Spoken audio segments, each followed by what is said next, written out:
Hello and welcome to an all-new episode of Anime Brain Freeze. We are your hosts shooting fire from their flame sacks. I am John. And I'm CC, and when there's just too much cool anime to watch, we've got you covered. Fall is here, the spooky season has come, and so have a bunch of new frighteningly good anime premieres, ? Well, we'll see about that, won't we, in a couple of seconds in our fall season sneak peek. And after that, we will once again visit Miss Kobayashi and our favorite fire-breathing, tea-serving, scaled maid Toru and her merry family and friends in Miss Kobayashi's Dragon Maid S. What does the S stand for? Sexy? Shit? Sexy shit? Let's find out together in today's episode, so don't pause the pod, we'll be right back. Yeah, fall sneak peek. So, as usual, we have our three categories for new time listeners. The nopes, the maybes, and the keepers. So we checked out all the premieres from the fall season that we are interested in, and the nopes are the shows that we are not going to continue watching for one reason or another. The maybes are shows that we are tangentially interested in that might become shows that we will keep on watching, but we're not sure yet after the couple of episodes we've watched. And last but not least, the keepers. So the shows that we definitely going to keep on watching because they seem very promising. All right, John, I think you have more nopes than me, so why don't you start us off with that category? How about Tesla Note? How about Tesla Note? How about Tesla Note? Mission T is a secret operation to save the world from destruction. Trained as a ninja from a young age, Botan Negoro, raised to become the ultimate spy, teams up with another excellent spy, Kuruma. Their aim is to recover the legacy of the genius inventor Nikola Tesla, the shards of Tesla. Can the two outwit the agents of other countries who are also pursuing these fragments? A super original spy thriller begins. Boy, this ad copy is bad. No. That's it? I don't know what drove me to check this out, but I watched about 5 minutes of the first episode, and the CG was like, And here's the weird thing, because there's another show on my list that is a CG show that didn't immediately turn me off to it, but there's just something about this show that I was just like, nah, I don't. I mean, CG in anime is always like, depending on what studio you get, it can be passable, sometimes can be even good with Orange and stuff like that, and sometimes it's just abysmal, and, you know, you see that thing and you know, holy shit. It has the problem that, we're reaching back a little bit, that the magnificent Kotobuki did. All right, yeah. And it's not so much that it's 3D and 2D characters in the same frame, it's the styles don't match. No, they never do. They never do. You can use it for mechs and stuff like that, but if you use it for human, you either have to use it for all of them, or, you know, don't use it at all. Like, the detail and the shading and the animation and the CG characters seems like way, way more in-depth than the 2D stuff, which is fine, but I don't know how to exactly pinpoint it, but I was just sort of like, no. I can see what you're getting at, yeah. I that's something that would put me off, too. But again, there's another show I'm going to be talking about in my maybes that does the same thing, but kind of better. Maybe it's because it's the style choice. I don't know. Maybe. But what do you got for us? I think this might be one of your maybes. The Vampire Dies in No Time. Yeah, that's definitely a maybe. Okay. Yeah, so this is a comedy about a kind of deadbeat vampire hunter, I guess, Ronaldo, who is trying to exorcise a vampire from a castle in a neighborhood. And it turns out that vampire is not really feisty.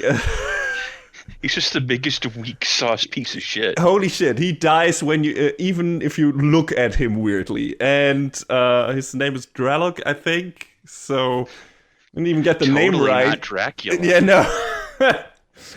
He looks more like Count Dracula or something. I don't know. He's very He does. So, due to circumstances, his demon castle if you want to go by Castlevania standards, gets blown up, and he kind of settles in with Ronaldo. And now they are hunting vampires together, I guess, because that is also seems to be kind of this new drug-ish thing for young people, I guess, where they become vampires to not be the norm or shit like that. I didn't quite get it in the first episode. But yeah, that was.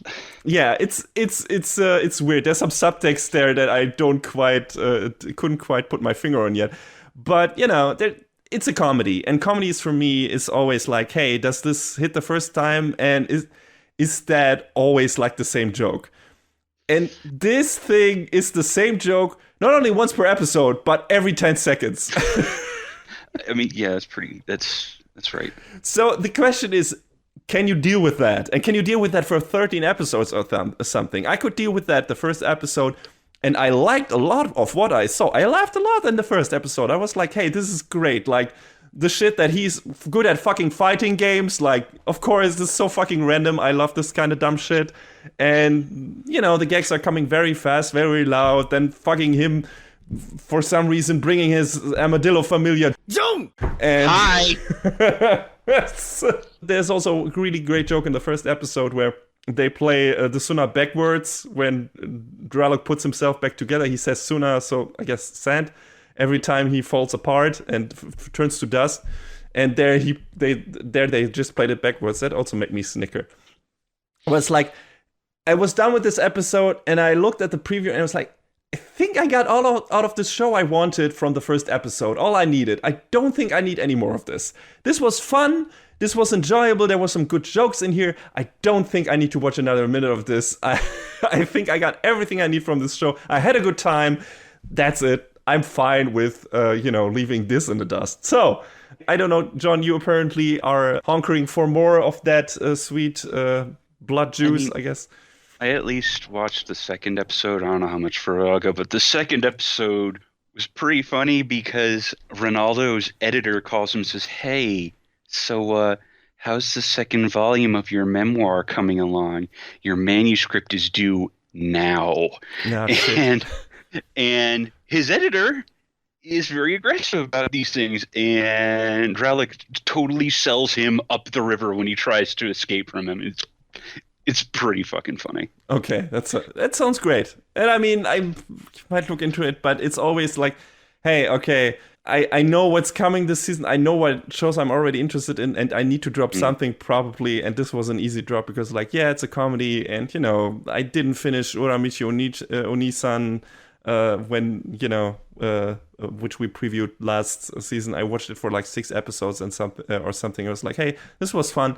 I'm done. And that doesn't discredit the show or anything. And I like I said, I liked what I saw. But with comedies, for me, it's always very rare that I stick with them because they need to hit a very specific nerve for me that keeps me engaged. And I had that with, haven't you heard of Sakamoto? I had that with Shio School Road. Shio School Road, because that has in every episode that I watched was one specific gag that hit so fucking hard for me that I was like, okay, if there's one of these in each episode, I need to keep watching these. And it paid off. So, but I didn't have that in this. I was like, what, this is the best thing. I just had a very low-key good time while watching this, and I laughed a couple of times loud.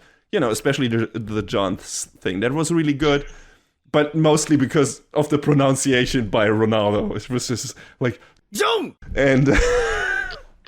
Poor John gets used as a decoy in the second episode to try and lure Dralok out, and he... Ronaldo, why you gotta be that way? Leave the poor armadillo alone. Yeah, exactly. And that was probably the one that got closest to that feeling. But again, I was like, man, I need to drop something this season, and yeah, this is probably gonna be it.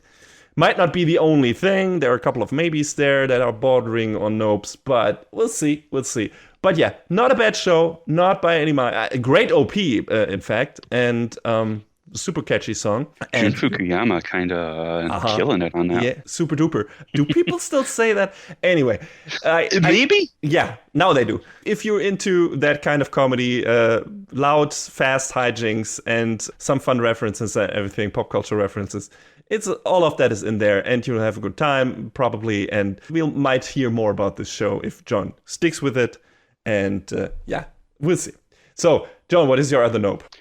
It should be a nope. I should drop it, but I probably won't. I don't think it's really worth talking about beyond this, but Tawawa on Monday. Okay, I have not heard about this at all. So, this doesn't really have an overarching narrative so much as it is a show about people in their workplaces in different like days and set pieces and situations and whatnot. It was conceived of as this weekly comic posted on Mondays, by this illustrator Kiseki Himura. Posts a one page of it every Monday on Twitter, like clockwork. It's, how do I say this eloquently? Very horny. Well, I mean, we have another show. we will talk about horny in this episode. We will, yes. Yes. But it basically is, there's different faceless protagonists. Like one's an office worker, one's a teacher, and then there's some others as well. And the very, again, trying to be eloquent, well-endowed ladies in their everyday lives. That's pretty much the long and short of it. I mean, I've been following him on Twitter for his art for a long while, and he started doing this. God, I don't remember when he started posting them on Twitter, but it's been like since 2015. Excuse me. So it's been a few years he's been doing it. So this is actually the second season of it. This first season was back in 2016. So it's been around for a minute. It's just these little 4-minute shorts. So it's not like a big time commitment to watch, but I also don't think it has a lot of substance. Take that for what you will to chew on. But it's there, and I'm watching it because I guess I need a little bit more booba in my life. Okay. I mean, hey, that's totally fine. And I mean, even if you think it's trash, it's like, yeah, why not? If it's a feel-good trash, that's totally fine. I mean, I've watched a bunch of feel-good trash. Let me tell you that one of the main girls is called Ai-chan. Mm-hmm. She's called Ai-chan because eye cup. Oh. There you go. Oh. That's the level we're operating on. Okay. Yes. The other character names are a little less on the nose, at least. Mm-hmm. So, okay. I hope you have fun with it, as long as it lasts you. I mean, like I said, it's not a big commitment to watch, and it's one of those whatever sorts of shows that's. All right, then I guess it's time to move over to the babies. And speaking of trash, get ready for some dumb shit. Because I have been checking out the first couple of episodes of AMAIM, Warrior at the Borderline. Oh, no. Oh, yes. So this is the new show by Sunrise. So you're not Gundam. And this is kind of, I don't know, I haven't looked it up if any people who were involved with Code Geass or with Valve Rave or with Cross Anje were involved with this. But boy, does it feel like they were. Because this is a top shelf, dumbass trash show. It is. Let me give you the setup. Because of Japan's declining birth rate, its economy tanks and it ultimately gets invaded by other countries under the guise of these countries lending a helping hand. Then their immigrants staying in Japan are basically outbreeding true Japanese people. Oh my fucking God. And then, of course, splitting the country up among them because there are not enough real Japanese people anymore to do anything about it. So, everything turns to war, and among them, totally not China, totally not Russia, totally not Australia or the US, and totally not the fucking United Nations. What the fuck, just judging from the flags of the countries shown in that specific scene. I mean, I know it's exactly that. I think one of them is just Eurasia and one is, I don't, you know what this is alluding to and why this was made, and it has just the fuck. I don't want to say Abe's hand directed because he's not in power anymore, but it has his party's hands, like at least the ruling party's hands all over this, and yelling at the fucking nerds to get fucking babies. It's ridiculous. This fucking show, it's wow, just right from the get-go. And the second episode, I'm not gonna talk about it here because I want to keep some for a review, and I'm pretty sure it's a maybe for now, but I'm pretty sure it's going to turn into a keeper because I had a really good time the first 2 episodes. Probably not for the reasons that the creators intended, but I laughed a lot. And it's a more lighthearted show than something like Valrave or Code Geass or Cross Ange, because those were fun because they were super trash and took themselves really seriously at points. I mean, Code Geass was like straddling the line and had some good story aspects in it.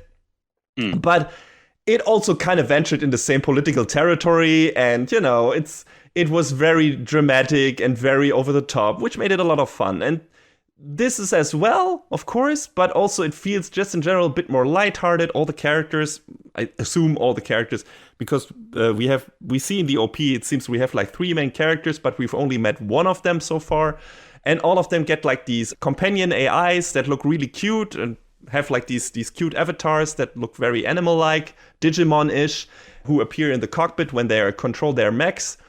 And it feels a lot more lighthearted. Of course, it doesn't mean it can get super dark later on and take itself way too seriously and everything. And might also be fun because of that. That's what Valrave was, I guess, and Cross Ange. But, right now this seems more like a more lighthearted kind of Code Geass, kind of Gundam mishmash with some ridiculous political subtext. And, that's a fun mix. That's a fun, trashy mix. And I have really enjoyed that show so far. Plus, it looks really good. It's a really, really good looking Sunrise show with fantastic mech fights, fantastic looking mechs. If you're into that kind of stuff.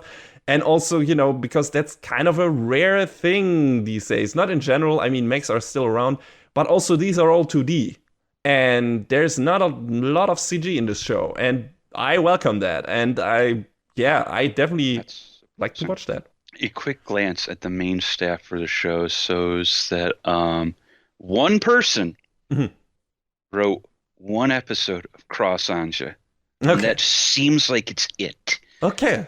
I'm surprised by that. But again, there was work on other stuff like Buddy Complex and some other stuff, so. Yeah, we'll see. I mean, like I said, this feels much more lighthearted than the other shows. It's just like, there are some things in there where you're like, oh my god, I can't believe you put this in here. And it's so overt and it's so right in your face that you can't help but laugh.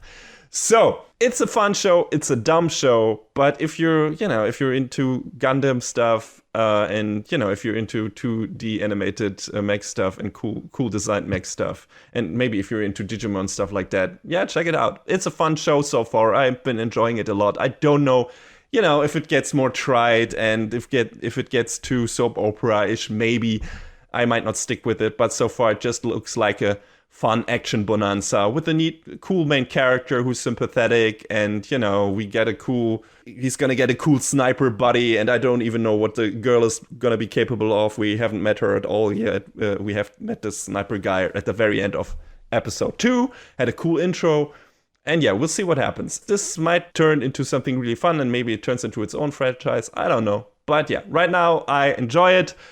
Maybe for not the reasons, like I said, the creators intended, but yeah, it's a fun show, and at least it will probably produce some awesome looking toys. So there you go. John, what is your first maybe? Okay, I think I'm going to read the name of this right. Takt Op Destiny.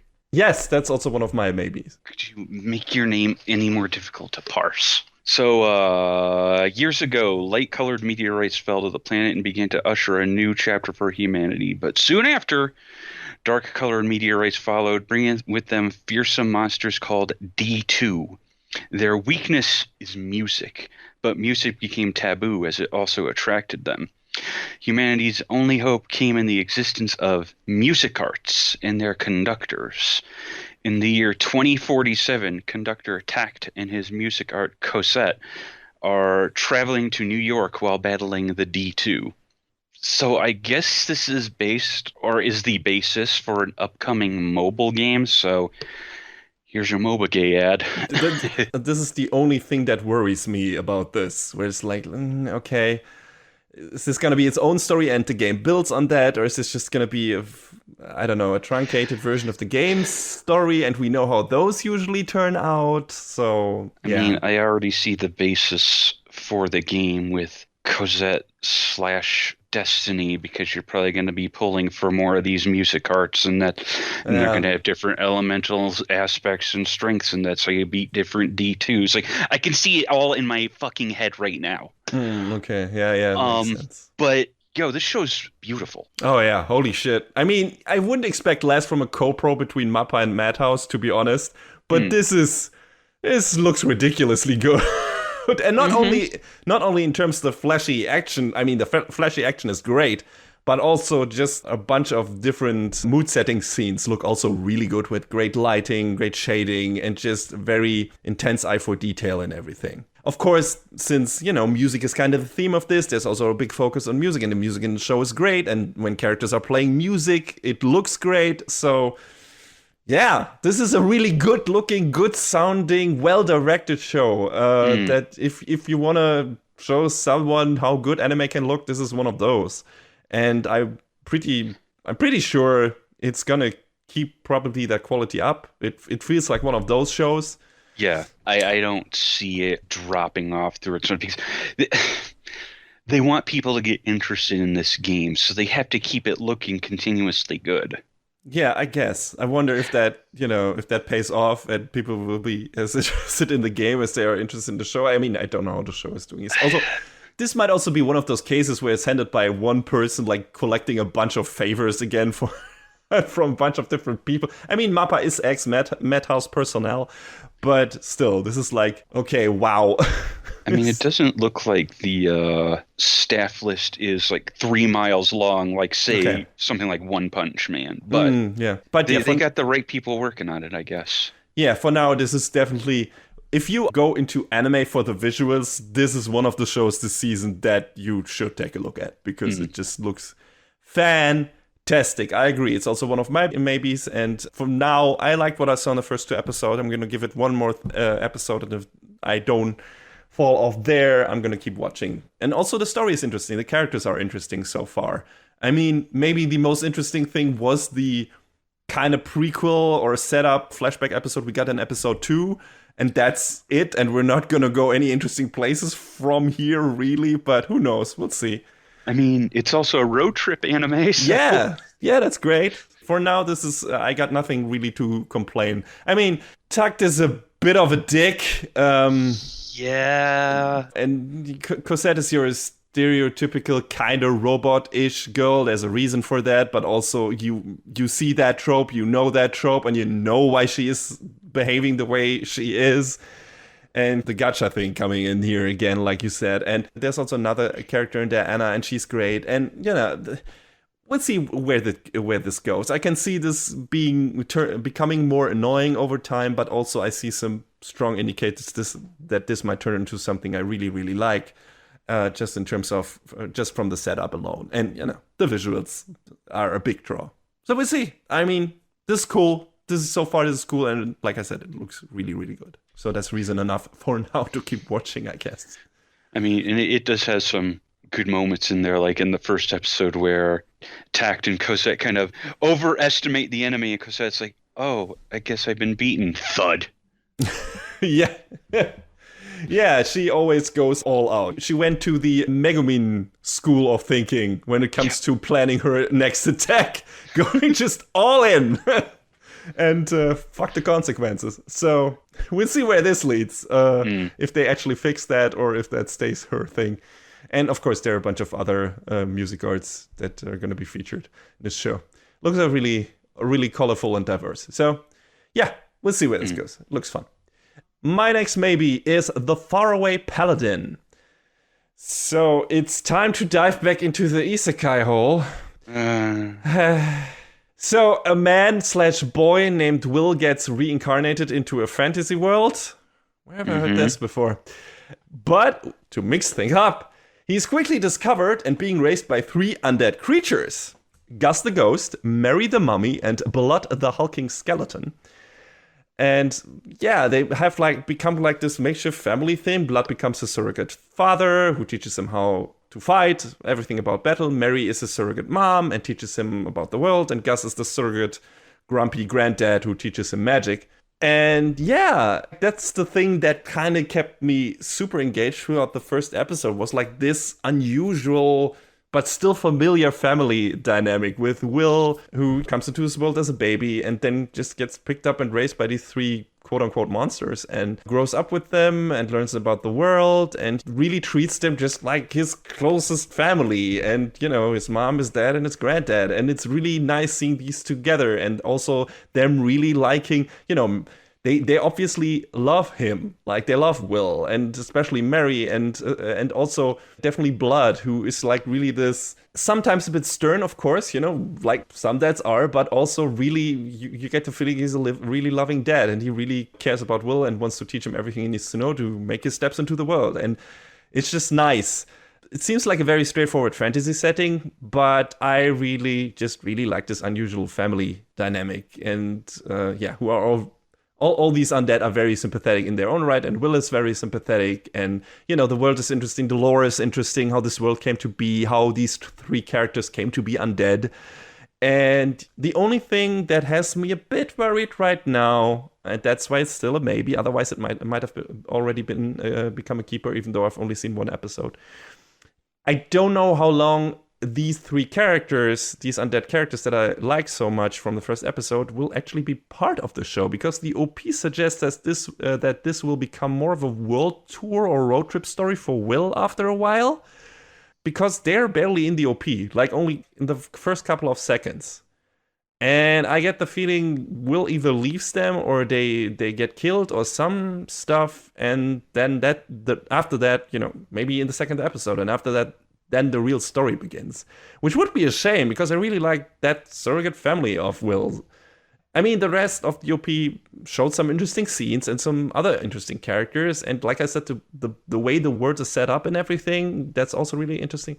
But what I really liked about the first episode was this dynamic between these 4 characters. And if that is not part of the rest of the show, it might turn into your standard fantasy isekai thing that we've seen a million times. And I don't know if I'll be interested to stick with that. I'd be interested to stick with the show from this first episode. That show that is promised in this first episode. But if that turns into a different show after a while, I might not like that show. So we'll see. I don't know yet. That's why it's on my maybes. But yeah, I really liked what I saw in this first episode. I just hope they keep on doing that and not do something entirely different that is more boring and less interesting than this. Who knows? But yeah, I will find out probably. So, John, what is your next maybe? Shikizakura. Kakeru Miwa is an otherwise ordinary high school student, but a strange twist puts him on the front line in a supernatural battle against the menacing Oni. With the help of a fantastically powerful battlesuit known as Yoroi. Okay, you're just calling it armor. That's cute. Kakeru joins an elite team that fights the monstrous Oni and defends humanity from otherworldly threats. The team is assigned to protect Oka Myojin, a shrine maiden who is prophesied to save the world. But she must first perform a sacred ritual within Shikizakura, the horizon that connects the spiritual and physical world that lies somewhere amid the blooming cherry blossom and the colorful autumn leaves. But in this world, the journey to destiny is hard-fought, winding, and sometimes deadly. This is the other CG show I was talking about. All right. I don't hate the look of it, though, because there's something about the way the characters look.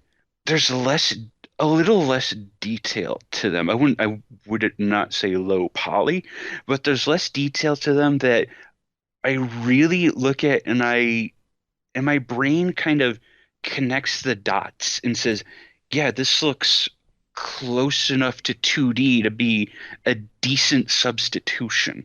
Interesting. So they look more flat, I guess? Yeah, like they're Hmm. maybe it's because the textures are a little less detailed to give that illusion. And the characters like animate surprisingly well too. Maybe that's the reason why they do, because the models themselves are more simple.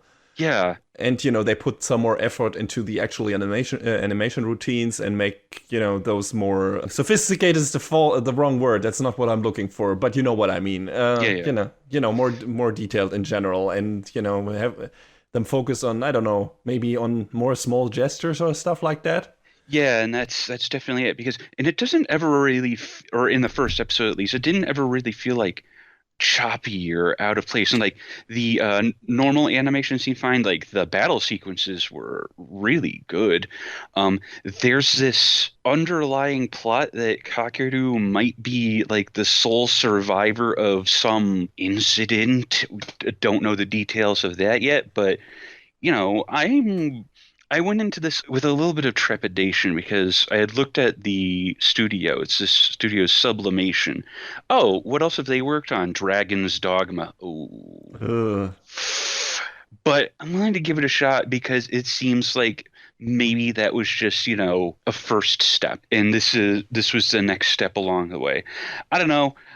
I'm kind of interested in seeing where it goes, if it's anywhere interesting, but I could also see a lot of people saying, "Yeah, this seems pretty bog standard." But hey, the armor designs are cool. The one Kakeru gets in is kind of like cursed, and he's trying to fight to keep his consciousness in control of it. So So it's a bit a like the Berserk armor. little bit. I Okay. mean, I guess I'll watch a couple more episodes and see where it goes. That show is not on my radar at all, but I kind of want to now. I kind of want to see the OP or some clips from it to determine for myself if there's something about the style that also appeals to me. Because that can happen. It all depends on how the CG is used, and that's the main problem for a lot of the CG used in anime. They sometimes just try too much to use it like traditional 2D animation, and that Right. doesn't work. That's not. It's a completely different technique. You have to account for so many different things that you don't have to account for if you do 2D animation, and vice versa.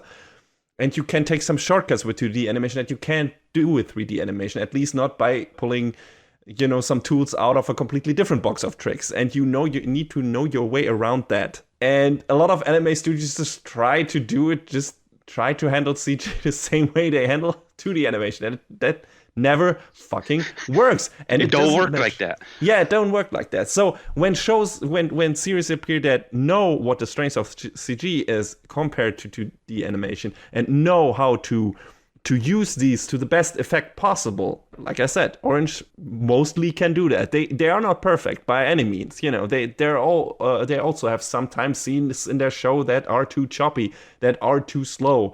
And, those always stick out. But when they are not, and when they really focus on the great facial expressions and animation, and when they focus on really subtle body gestures and really fluid movement in their shows, in the battles or outside of the battles, then those shows look really great. Mm.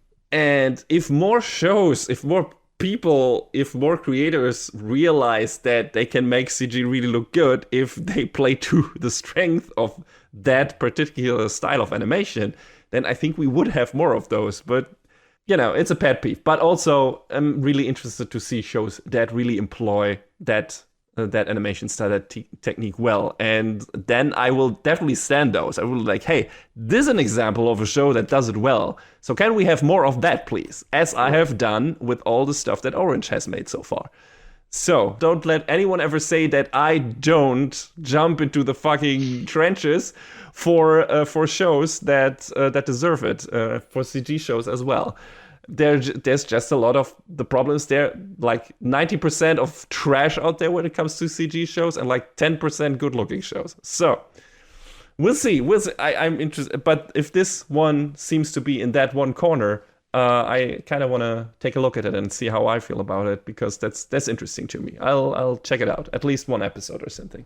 I mean, I hope for its sake they can keep it looking good because like I said, I don't hate the style of it, like, because it doesn't feel like it's trying to do too much with what it's got. So I think that's its strength. But yes, what do you got? My last maybe is Sakugan. Is that one of your maybes or your keepers?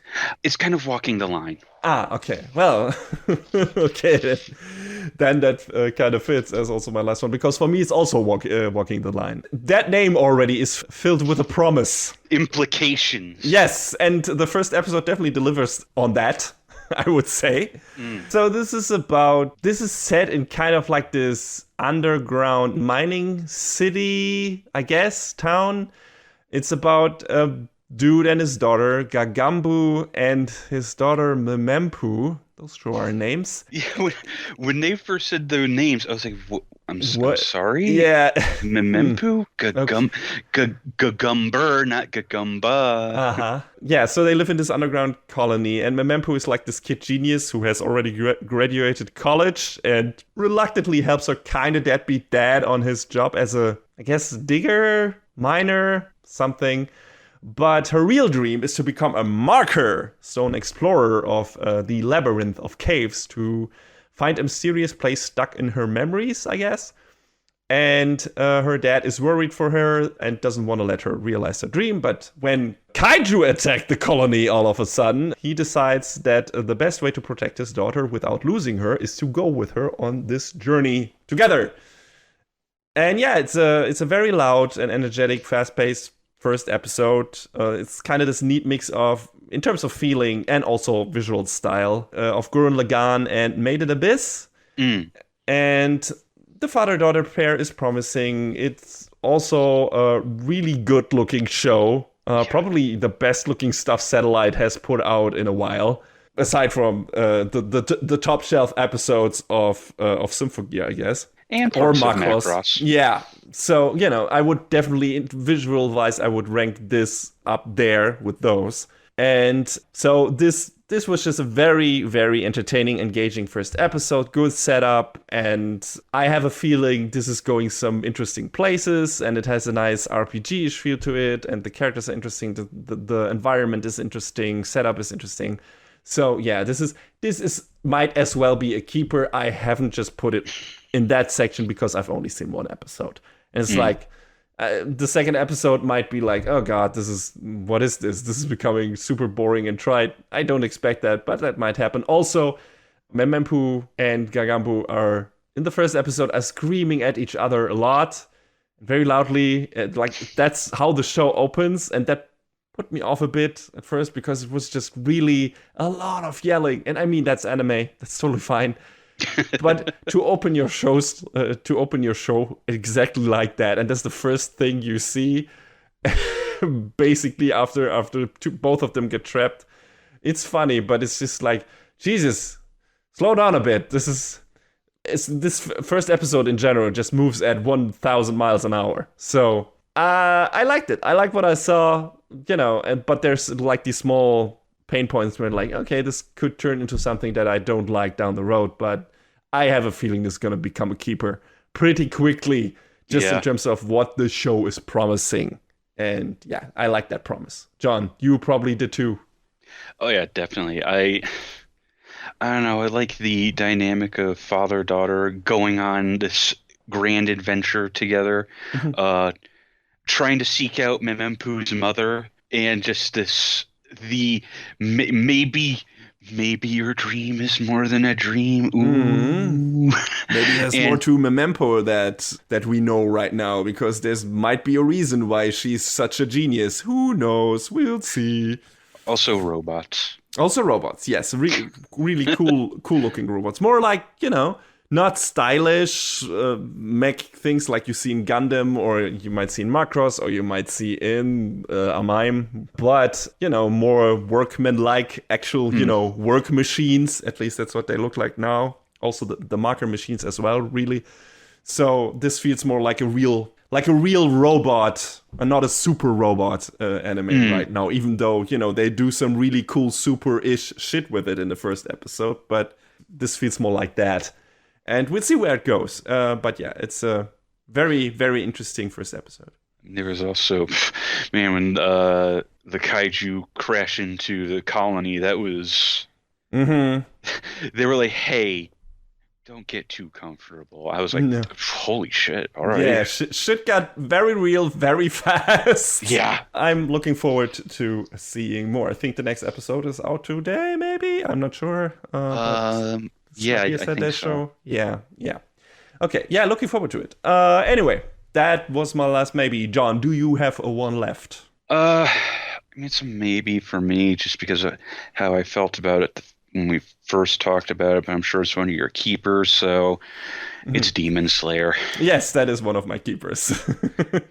But also, I've seen the movie. You have not yet. I have not.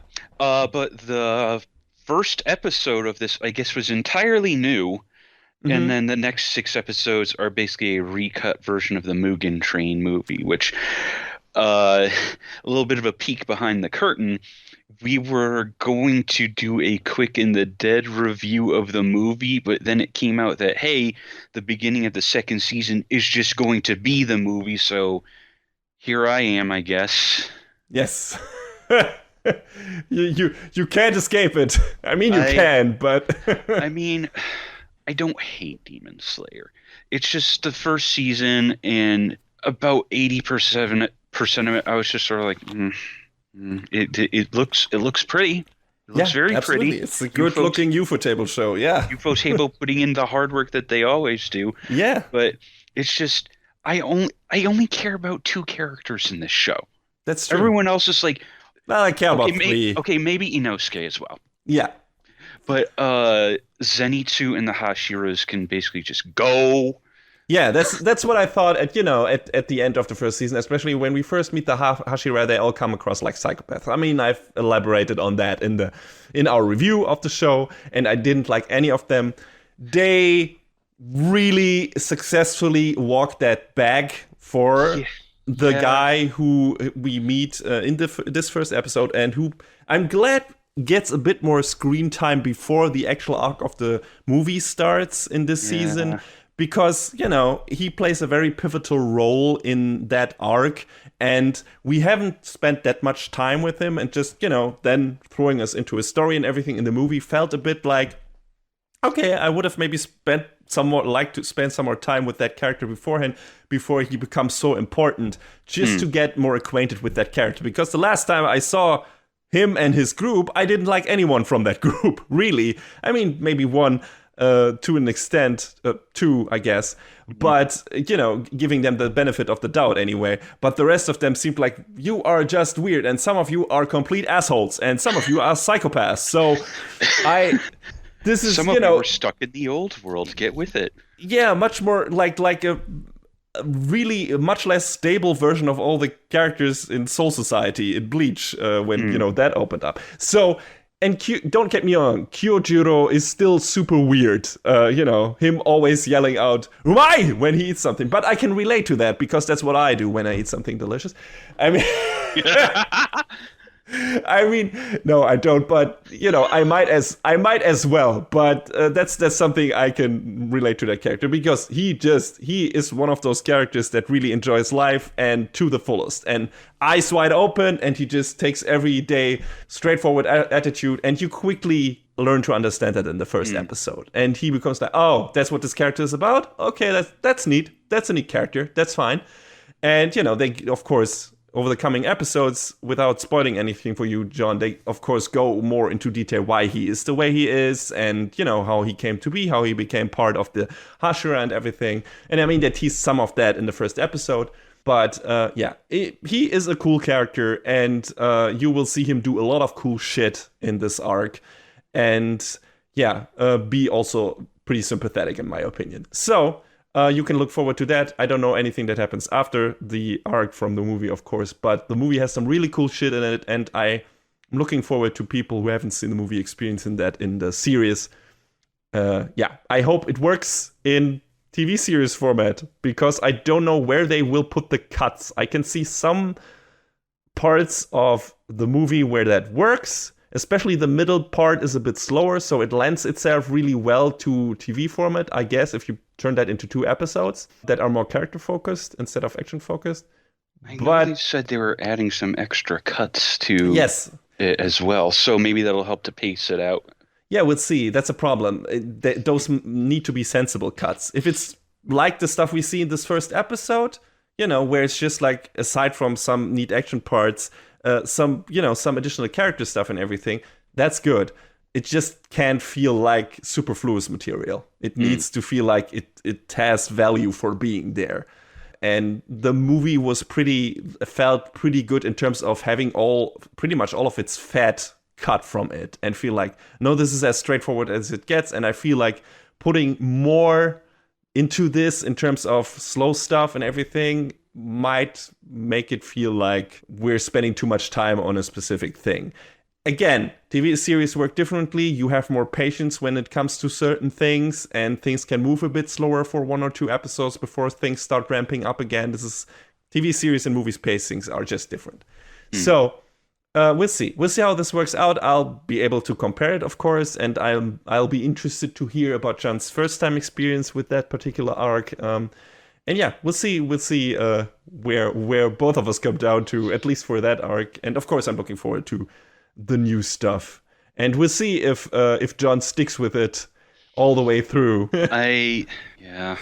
I mean, don't feel bad for dropping it if you feel like it. I'm gonna keep on watching it, but I'm the shonen guy, so. I mean, with me, shonen there's a show we're going to be talking about later in the season that I should have dropped, but yeah. I liked this first. I liked this first episode because it gave Kyojuro some characterization, and I appreciate that. I really do.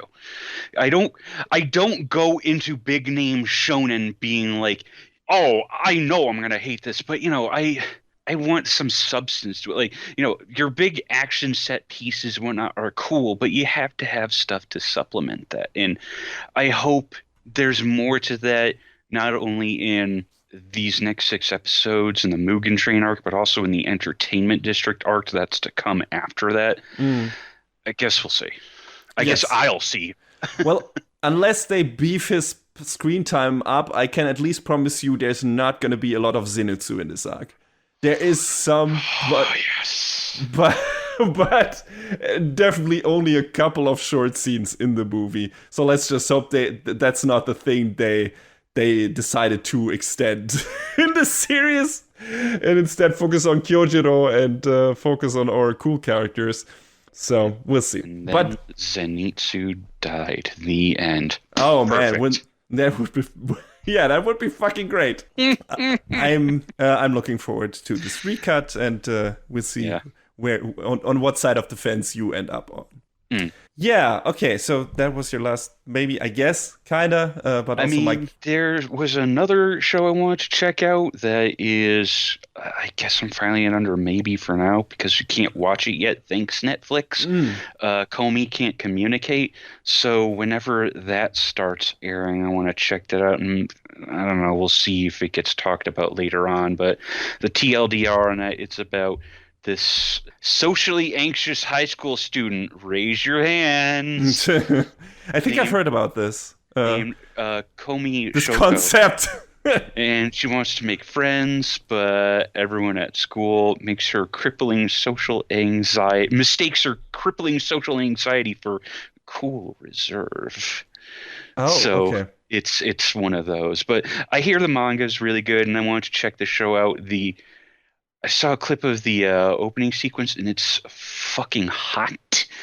It's really good. The crew from OLM is working on it. So I saw one screen cap from it. Like, imagine the audacity of using Pokemon jokes and stylistic references in your show using staff from the Pokemon series. Imagine having the balls to do that. I mean, if anyone has a right to do that, then it's those guys, because they've spent enough time and work hours and effort on Pokemon to justify that. I mean, come on. No doubt. But I just saw that and I was like, okay, that's kind of funny. If the Pokemon company wants to be want to be assholes about that, then they feel free to do so, but no one will be on their side. I want to check it out. It also means I might have to break my promise to myself and maybe subscribe to Netflix to watch it. Well, a couple of shows coming up. $14 a month to watch stuff in HD. 14. All right, I'm already at the $20 tier or something, but yeah, because I want to watch my stuff in 4K. I looked at the price for 4K and I was like, do I really? Yeah, we're just back to cable TV at this point, really, or even worse, in terms of how much we pay for. I mean, between Funimation and Crunchyroll, I pay that much for those two services combined, and I mean, there's also High Dive on the side, which I had kind of kept a subscription to, but I hadn't really used it. But now I have a reason to this season between Shikizakura and another show we're about to talk about. So hey, it's a good thing I held on to it. And I mean, it's good to support. I mean, at some point, anime has become so mainstream. At some point, you maybe don't need to do that anymore. They're not these small companies anymore. I mean, for fuck's sake, not doing news segments anymore. But Disney is getting into the fucking anime production scene now. They're gonna have to get a Disney Plus subscription. I have a Disney Plus subscription. It's one of the cheapest one, to be fair, at least for now, anyway. And their catalog has gotten really good. But, it's really weird seeing, like, hey, here are these 4 anime who are going to be exclusive to Disney Plus, of all things, which shouldn't feel weird because they're all about animation, or they were at some point, but it still does. Black Rock Shooter of all fucking things is going to be on Disney. Black Rock Shooter? Why the most angsty show? I don't fucking know. It's so weird, John. It's so fucking weird seeing this. Like, I saw that on that short list, and I was like, I'm sorry. What? I mean, we had Star Wars Visions, but that's also kind of like straddling the line because this is a thing from a Western franchise that is just, just like the Animatrix and stuff like that. It's like, this is anime definitely, but it's also like kind of different thing, and it's gonna sound contradictory to me to say, but I feel like that's a fit only because Disney owns Star Wars. Yeah, exactly. So it's like, okay, that's why it's there, and that's fine. And I thought it was a one-off, and then we're gonna get that Kingdom Hearts show, which I don't really know how that's gonna look. If that's gonna be CG or if it's gonna be 2D animated, and that's also gonna be in Disney Plus. But aside from that, it's like, yeah, that makes sense. Those are our Disney properties to an extent. But this is just like, hey, here are your anime shows, and now they're on Disney Plus. It's like, whoa, what? If the Kingdom Hearts show actually happens, I'm gonna have to pull the trigger. God damn it. Maybe. And hey, wait, then you can watch the new DuckTales show. That's a fucking fantastic show. That's true. So that's gonna pay off for you. And and I mean, but yeah, look at this. I mean, what are the biggest streaming anime streaming services out there? Then, like, one is owned by Sony, one is fucking Netflix, and one is fucking Disney. So two are owned by Sony. Yeah, 2 of them by Sony. So you can't tell me that anime is niche anymore. What are you talking about? Are you high? Yeah. It wasn't niche 10 years ago. No, yeah. It definitely crawled its way out of that thing, that niche a while ago that it was in. So, yeah. I don't know how we came to this tangent, but yeah. Supporting the creators and everything. That's also always a good reason. So yeah, subscribe to those streaming services. Don't go overboard like we do necessarily. Maybe always only subscribe when there's actually something you want to watch, and then cancel it afterwards if that's not too much hassle for you. I should do that more often. Because sometimes there's just not enough to watch on one of those services. And, I've only kept my Netflix account around because, some of my family are using it as well sometimes. And it's just like, okay, it's just too much trouble to cancel it. And then one of them wants to watch something. And it's like, okay, all right, just, there's I don't know that. How true this is, but I think if you're talking about supporting the shows and their creators, the best way is actually through home video and merch sales. Yeah, maybe. I don't know how to end this tangent. I don't fucking know. Slayer. Demon Slayer. On no, that show you talked about. It's gonna be on Netflix. Right, Komi. All right. Komi. I lost my train of thought. Komi-san Yeah, can't communicate. I might also check that out, but I don't know if it all depends on how they handle that material. If it's just made for her being, oh, look how cute she is when she's battling her social anxieties, that's not something that would probably turn me off. It's like, no, this is a really troublesome topic, and I want it to be handled kind of like Watamote or something like that, where it just punches you in the fucking gut and makes you, oh, do you remember that? Do you remember that from your fucking school days? And, doesn't pull any punches. So. Yeah, like there was that one show a few years ago that I can't remember the name of that was sort of similar, but it was a lot more cutesy, and it was I can see the character designs in my head, but hopefully it has a little more substance than that. Yeah, let me know if it does. I might take a look at it. Hmm. All right, so I guess we're done with the maybes. Mm-hmm. So let's move on to the actual keepers now. I mean, we already had Demon Slayer for me, but my first keeper is, of course, the second season of 86, which I just very recently talked about in my review of the first season. I was surprised how much I liked that first season, how much I liked the show, considering it was a light novel adaptation, and considering it felt like, oh, we're going to do that war story thing and maybe go over drama and everything. But then I found to like most of the characters and the story setup and, the political messages, all the thing. And I definitely want to check out the second season, and it continues right where it left off. And I don't want to go really into detail because that would be kind of spoiling the end of the first season.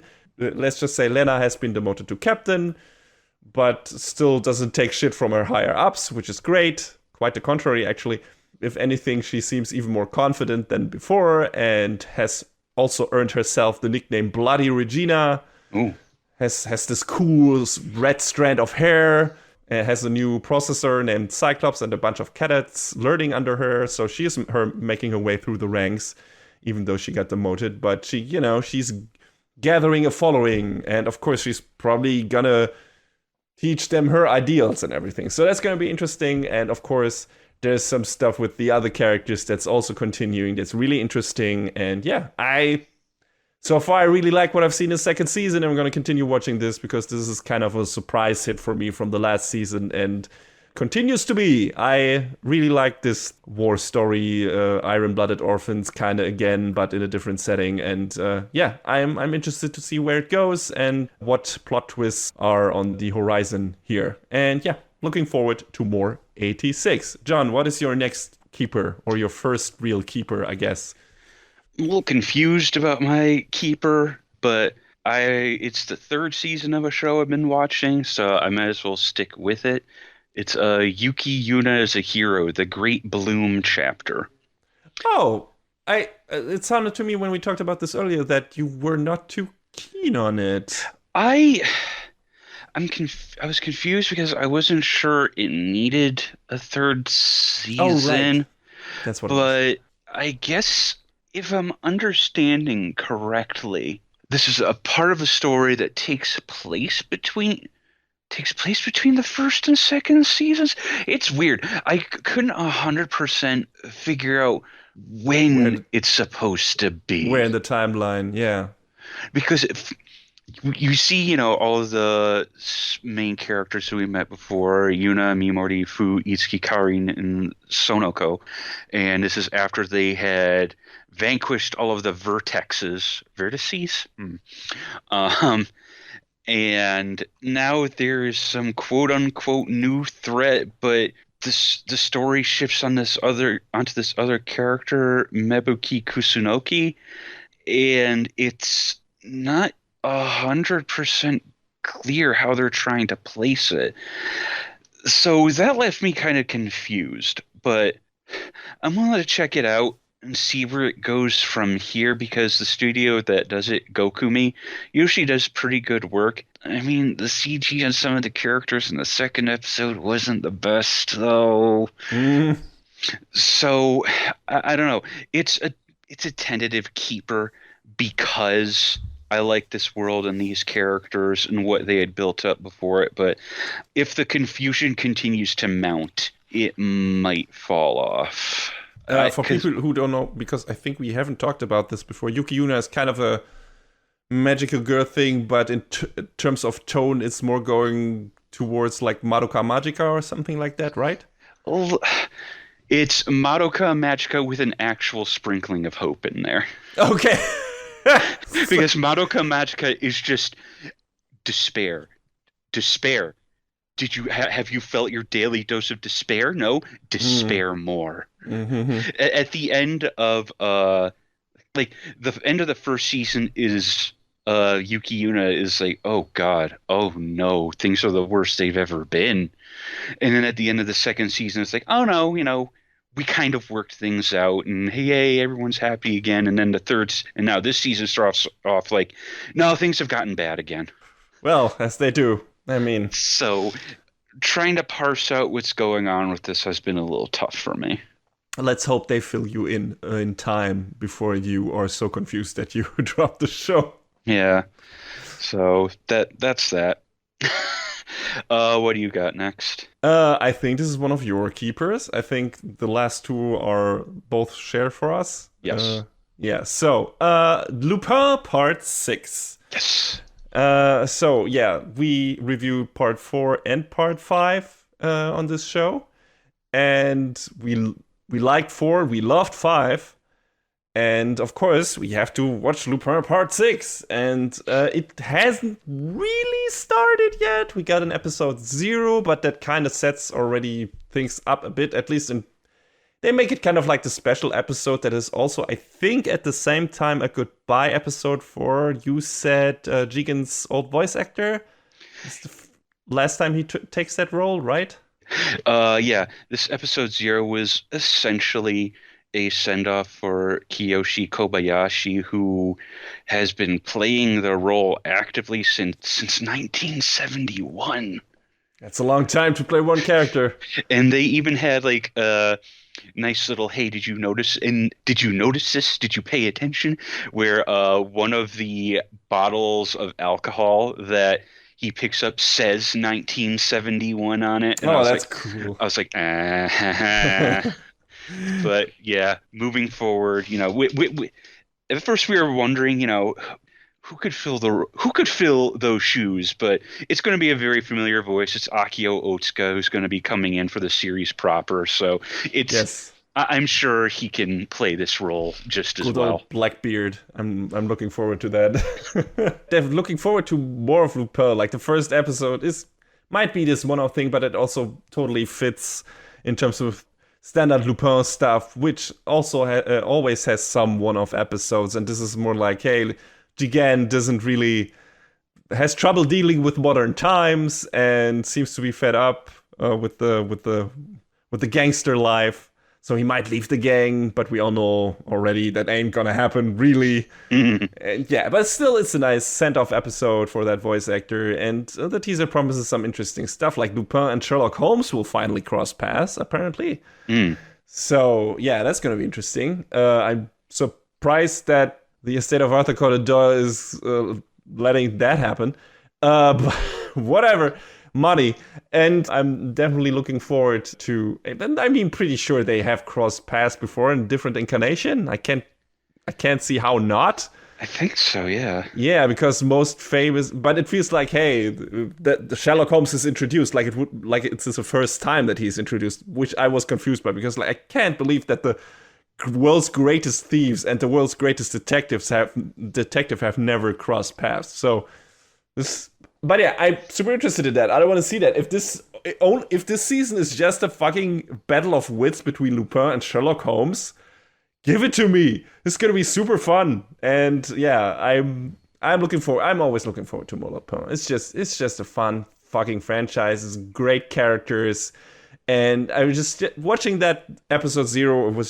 It was like coming home. It was just like, hey, we know these people, and these people are fun, and their hijinks are fun, and every time you see them, you have a good time, because they're having a good time.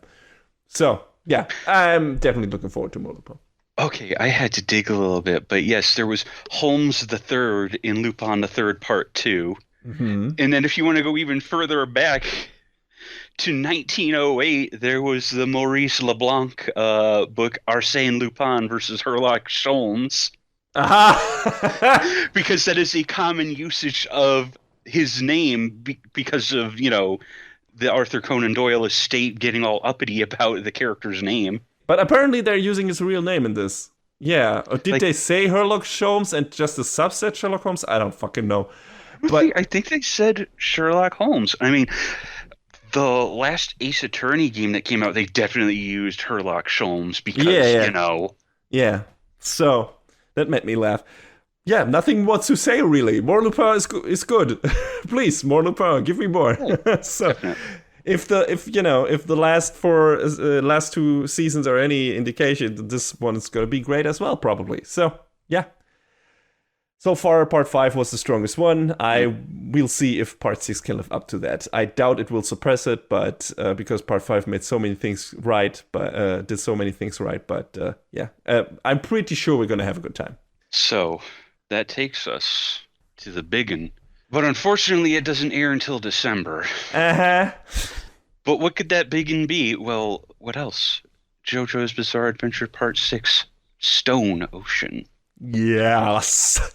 I think we're both really looking forward to the misadventures of one Jolene Cujo and the escape from Florida. Mm-hmm.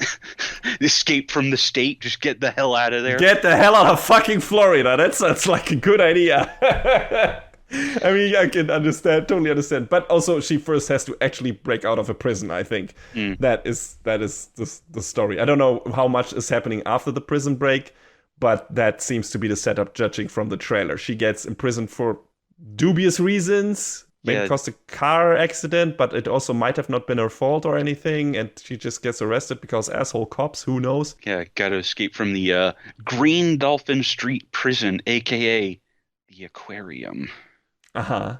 It sucks that it's, that we have to wait a bit longer for this. On the other hand, apparently they're gonna drop, just like Netflix does, the whole season so we can binge it. Wait, are they? Apparently, yes, I've heard so. I don't binge watch stuff. Yeah, me neither. But apparently, this is what they're gonna do with this. Oh, boy. So, right. I mean, you have time to slowly watch this until we actually review this. So don't worry about it. But you can watch it at your own pace. But beware of spoilers. That's all I'm gonna say. That's the problem. Yeah, that's just maybe put keyword thing on Twitter so everything that has JoJo's in it gets blocked from your timeline, because I've been through this with Game of Thrones and other things and The Last of Us, so definitely sometimes some steps needs to be taken. Desperate times, desperate measures. But yeah, maybe I'm wrong, maybe I misheard that, but I think someone wrote on Twitter or on a news portal that they're gonna drop at least the first part of this arc in one go, which they have done for several shows. So I don't know if they drop all of it. I don't know how long this season is even going to be, but apparently they're going to do at least a huge chunk of it. Which makes sense, if they wait until December, probably for the dub or anything, they're probably going to wait until a bunch of episodes have already been produced. And then it would make no sense to them to wait. If, unless there is a TV broadcast on Japan, which I don't know how that works. Is it going to be Netflix exclusive in Japan as well?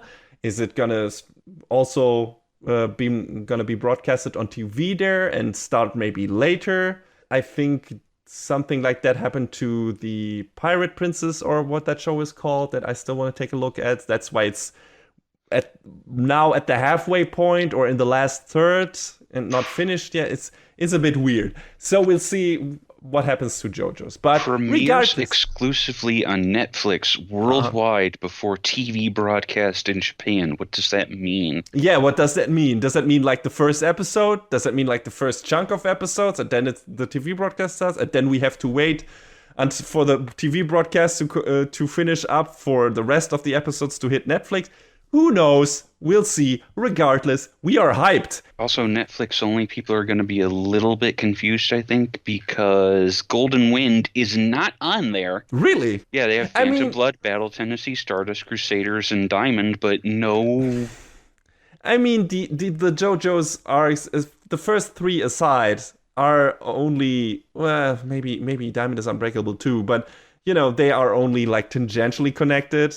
It's like, yeah, you have 1 or 2 characters that appear in that specific arc, but they don't play a big of a role. Like, 5 could be just, aside from Jono being Dio's son, which doesn't play into the story at all, really, aside from the first episode or something, that could be a show, like a completely standalone show. So, you know, aside from it being JoJo and, you know, crazy. But I don't think that's much of a problem. Like, people, of course, they would think Stone Ocean then is the next JoJo thing after Diamond, maybe, who are not that well versed in the actual output for that franchise. But then they will find out, and maybe they will think that a Golden Wind is set after that, and it doesn't really matter, I think, because those are all kind of separate from each other. Aside from, you know, there being some characters, Jolene obviously is Jotaro's daughter, so there's that connection. But I don't know how much Jotaro is actually gonna be in this season. If he's even gonna be a big part of that, or if it's just like, no, I'm your father, but also you are the main character and I'm not gonna be in it. I mean, he later had a kind of big part in Diamond is Unbreakable, I guess. But also, even if you don't know anything before, aside from him also being able to control a stand, you don't need to know what happened to him before this to enjoy Diamond is Unbreakable. I mean, you're right, but yeah, I don't think it's going to be that much of a problem, really. I'm pretty sure Stone Ocean can be enjoyed in itself. I might be wrong. There might be some big references to earlier arcs, but I doubt it, because that's not really how the last couple of JoJo's arcs have been working, really, and have been structured. Because that have all been kind of standalone stories with new characters and just some references and maybe some guest characters here and there. I know, Polnareff is in Golden Wind, but also you don't really need to know who Polnareff is. You enjoy the show more because, like, oh my god, this Polnareff, what the fuck, amazing. We haven't seen him since... I know that guy. I know that person. But also, it doesn't really hurt the story if you don't know who he is. So that's a good thing. That's a kind of that's a great thing about, you know, the story that Araki crafts. One of the many good things about it. So yeah, I'm looking forward to it. Like, I'm looking forward to making Jolene's acquaintance and see some new wild stand shit and Araki pulling some weird ass characters and twists and battles out of his ass again. I mean, we'll always sign up for JoJo's. It hasn't disappointed us yet. There was some parts we liked more than others, but we liked all of them. So there's not really so far. I wouldn't be in any way anxious to go into new seasons of JoJo. So apparently the best one is still to come, not with Stone Ocean, but with Steel Ball Run. Whenever talk about putting the cart before the horse. Years before. Yeah. At least we're talking 2020. I don't know, 2028 maybe, or 2024, 2025. Yeah, I don't find maybe 2030. Who knows how long that will take? I mean, we had, how many years was it between Golden Wind and this? When did Golden Wind air? Was it 19 or 18? I want to say it was 18, but I'm fact checking myself in real time. It was 2018. Yeah, okay. So, assuming at least 3 years again, and Steel Ball Run is, I think, one of the longest ones, if I'm not mistaken. So, yeah, I would say at least 2026, if not 2027. I am pretty sure we have to wait that long for the next arc, which is not a problem. And apparently JoJo line has been finished as well now, if I'm not mistaken. So that's already lined up. So I think we're gonna have JoJo's for the next 15 years or something. Well, I mean, after that, we'll get probably JoJolion, and then part 9. Yeah. Everyone thought part 8 was going to be the end, but then Araki immediately was like, part 9's coming, and everyone lost their fucking minds. Yeah, thank God. Just, hey, if he doesn't run out of ideas, he can make fucking JoJo stuff as long as he wants. I mean, even if he runs out of ideas, he can do his shit as long as he wants to. It's his work. But I'm happy if he just keeps on doing it. And apparently, shit gets more and more wild with each progressing arc and each progressing chapter. So we'll see. We'll see. Looking forward to Stone Ocean. Yes, have to wait a little bit longer until December, but maybe we'll get to watch a bunch of episodes. Yeah, and we'll see. It looks like according to chapter numbers, Stone Ocean is slightly longer than Golden Wind, but a little shorter than Diamond. Okay. Steel Ball Run is apparently only 95 chapters, but apparently the chapters are like super long. So interesting. So we're probably still gonna have like split seasons or something, and yeah, it's gonna be long seasons. So yeah, for both of those, and give it to me. Just fucking give it to me already. Jesus. Let's go. Let's go. 2 fucking long months, or 1.5, I guess. But I don't know when in December it's gonna hit. I don't even know if they have given out a clear date yet, or if it's just December. Mid-December, end of December. I don't know. It's kind of, it's weird because last year Attack on Titan did the same thing. They're gonna do it again this year. Well, not really. They're gonna start with normal winter season in January, I think. Yeah, that has a solid date nailed down, January 9th. Okay, well, good. Looking forward to that as well. And also being really anxious about that one. Oof, holy shit. Not anxious about JoJo's, but boy am I about Attack on Titan. Anyway, I guess that's it for the sneak peek. So let's get to our first review from summer season with Kobayashi's Dragon Maid S.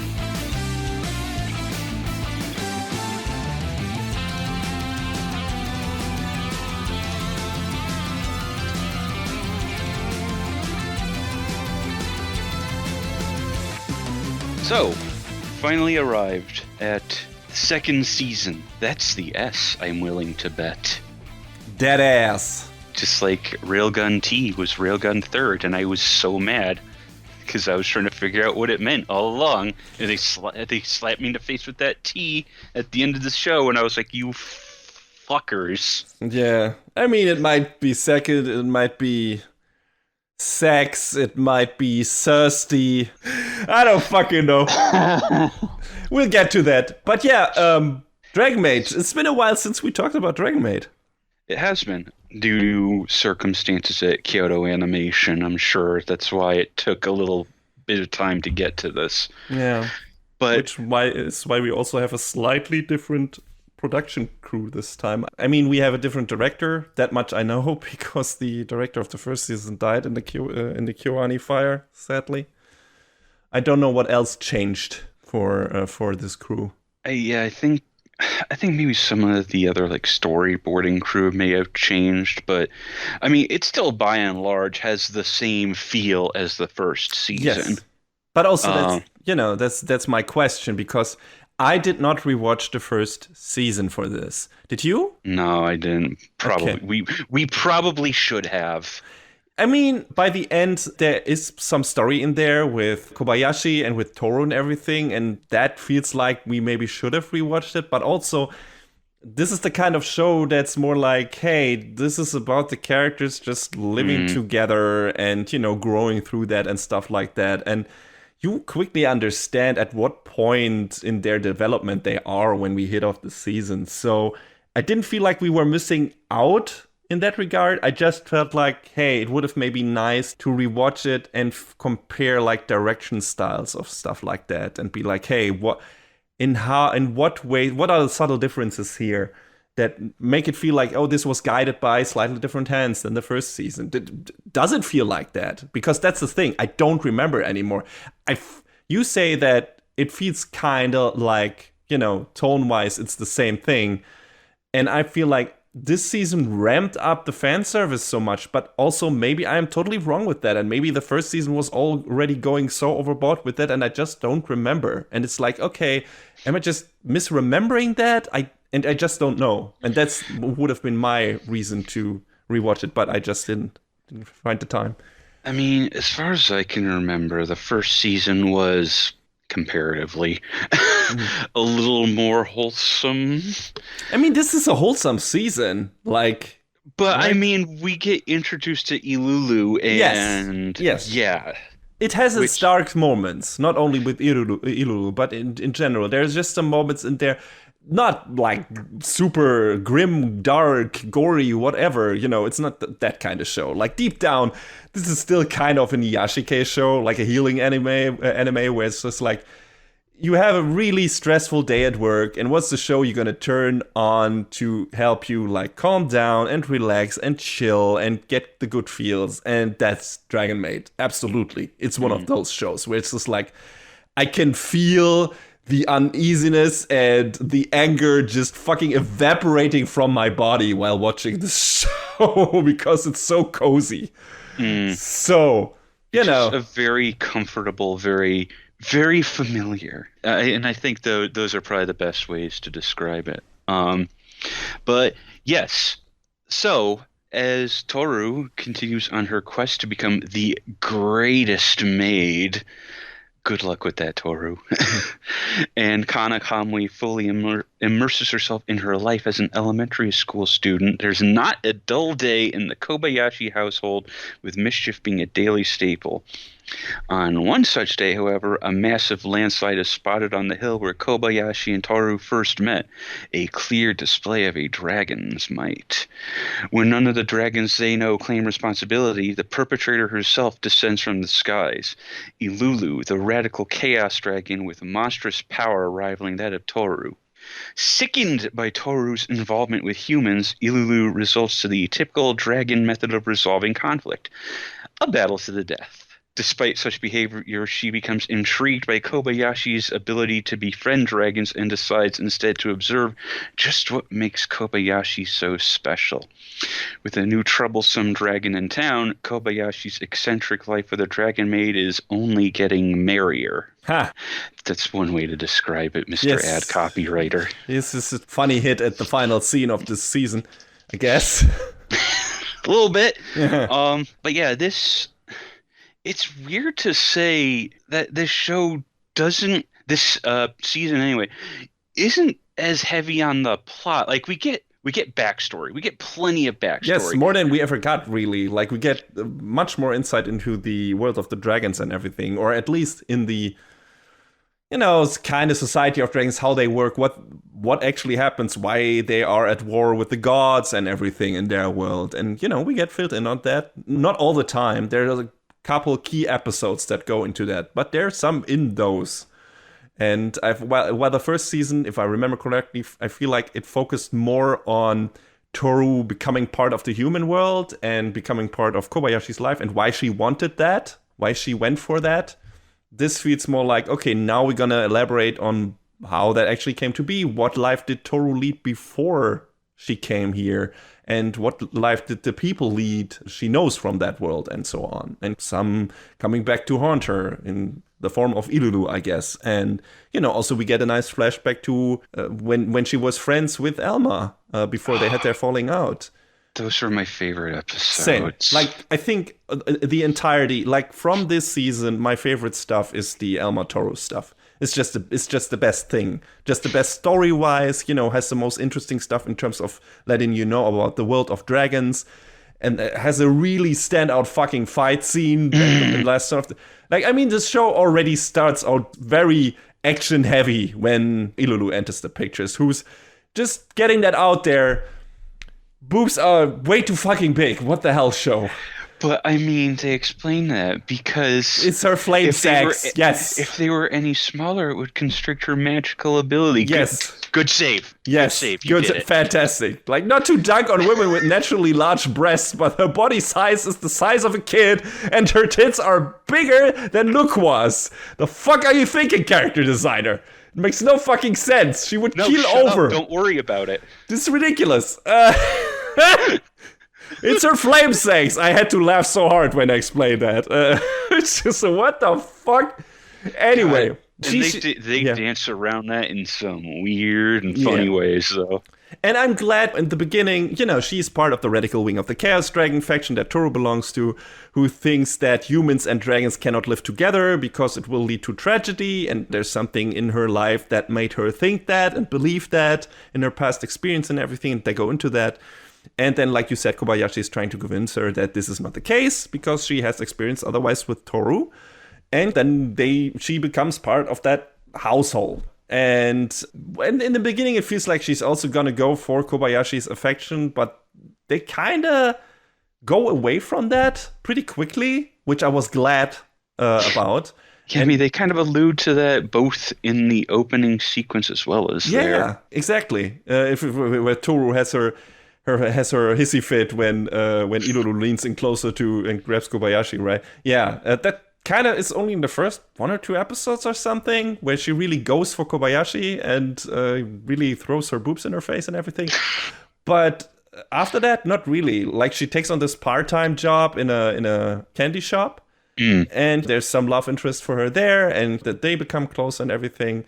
But I would say her stuff is also among the best in this season. Like, her experiences in the human world and how that relates to what she went through in the world she came from. Like, her parents were killed by humans, so she had trust issues.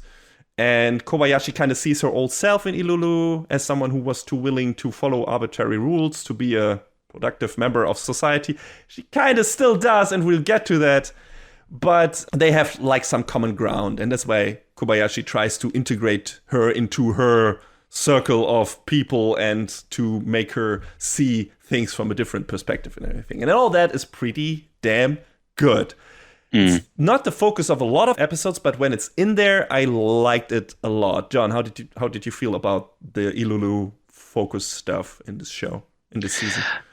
At first, I wasn't so sure about it, but then I think it was the second episode where it was like a dragon slayer from Toru and Company's homeworld, Cremine, I think, follows her to our world, and they have this big fight where that really drives home that Kobayashi is trying to, become friends with Ilulu. She says that she can't accept the coexistence of humans and dragons since it conflicts with her upbringing. But which is also kind of contradictory because it's foreshadowed pretty early on in the intro sequence, but that she also had human friends back in her home world. And she thinks that Kobayashi's trying to trick her, to which she says, I'm trying to tame a fierce, evil dragon of chaos with sweet words to render her harmless. Will you believe what you've been taught, or would you care to be tricked by me? And I liked that a lot. I thought that was great. And like I said, like the first time she comes down from the heavens and just fights with Toru, just makes you remember that KyoAni just is really good at doing animation. Uh-huh. And I mean, I want to say earlier, like, there's a reason why a lot of KyoAni shows take time to come out. It's because they don't adhere to the fucking awful karoshi work style that a lot of other studios do. They work at their own pace, and that's why all their shows look so great and so consistent too. Which is ironic, considering where some of the stuff with Alma and Kobayashi goes to in this season, like theme-wise and everything. We'll get to that. Definitely a commentary on that. Yeah. It's weird. But yeah, let's get to Toru first, which is kind of still next to Kobayashi, our main character, even though she takes a bit of a backseat in this season sometimes to other characters. But yeah, she started working at an actual maid cafe and is really good at it. Like, she gets commended more for her cooking skills, though, which bumps her out because she wants to be commended for her maid skills.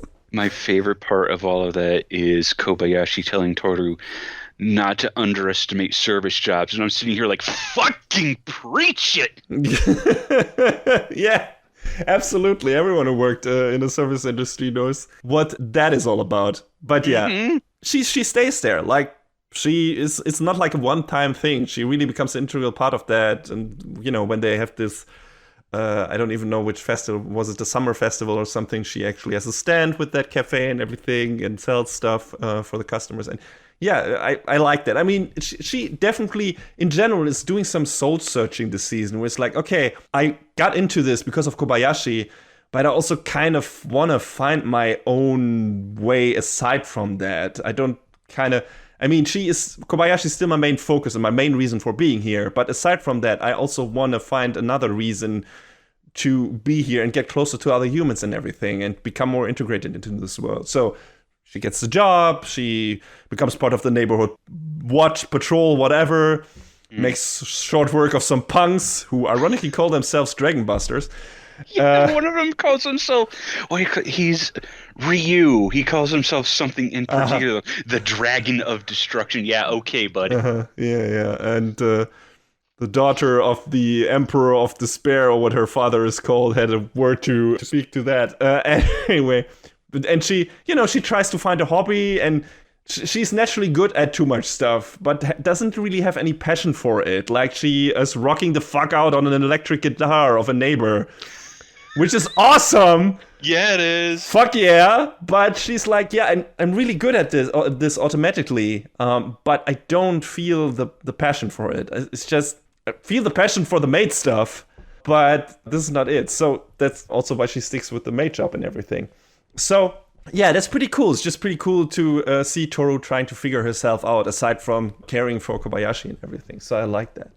And same thing counts for Elma, which kind of in the last season was introduced as like this, not arch nemesis, but she is, she has some beef with Toru, and she's from a different dragon faction and everything. And this season, first we see her, she became someone who also works at Kobayashi's workplace. That's where she became a part of. And Kobayashi and Takia kind of become this tight-knit work group after a while. That's how she figures into this whole family thing, family structure. Even though she's a bit on the outside at the beginning. But they become like really good colleagues and everything. And in the beginning of the season, it's like Elma learned how to code. Like, she challenges Kobayashi to a work off, and which is just a weird fucking concept to me. But it's a weird to you? Yes. Just to you? I don't know, maybe some people are into that. But see who can write the most lines of code. Yeah, it's, some people are very competitive. So sure, I can see some people who work in that field gamify this and make this like a competition. I can see that. And since one of their coworkers mentioned that Kobayashi is a pillar of their workplace that takes on the work of others, Elma equates that to humans in her world being pillars, which meant they would sacrifice themselves for something. Apparently, in the dragon fantasy world, whatever, that's what the pillars of society were, like humans who sacrifice themselves for the greater good. And so she thinks that Kobayashi is doing the same, and that's why she challenges her to, I don't know, suppress her and take some load off her shoulders, I guess, because she doesn't want to see her hurt. I guess that's her main motivation behind this. She doesn't want Kobayashi just to sacrifice herself. And Kobayashi tells her that this is nonsense and that this world, our human world, is completely different from the dragon world. The show plays the scene for laughs. But here's the thing. This is totally how work philosophy in certain places in Japan and all over the world seems to work. You sacrifice your free time, your work-life balance, everything for the company. You don't even have to look further than the anime industry to see a bunch of people who sacrifice their health and personal lives to satisfy the needs of their company, all in the name of, I guess, sometimes passion, but also to survive, to make a living. For a shitty wage, mind you. So Elma immediately figured that out, and the show just hand waves that instead of actually addressing it. That felt like a bunch of company gods appeasing bullshit to me, and it felt totally weird. Like you said, coming from KyoAni, which feels like it has a very different work philosophy that is more, let's say, commendable and seems more healthy in regards to what their employees are going to and what work-life balance, again. And this felt so weird to me that Kobayashi is just like, nah, this is not how this works here. People are not sacrificing themselves for work. And on the other hand, she says stuff like, I can't relax if I haven't worked like 8 hours a day, at least. Those some people are like that. Yes, of course, and maybe I'm totally in the wrong here, and maybe it's like, hey, I maybe have the completely wrong attitude and have not found the right job yet that totally fills my life and gives me purpose. But, looking from the outside perspective and how, especially the anime industry, just fucking kills and drives their employees in certain aspects, just grinds them into the fucking dust. This just felt so, you don't get to do that, show. Just by the virtue of you being in this medium. This is not the stance you can take. This is totally rubbing me the wrong way. I'm sorry. So, this might be an attitude thing. This might just be me. But that just jumped out at me. John, how did you feel about that certain part of the story? I mean, it seems like Elmo is trying to do the right thing for herself and for her coworkers. Yes, she's trying to improve the work conditions, actually. She talks about unionizing at one point. Great. Yeah, cool, fantastic. Good.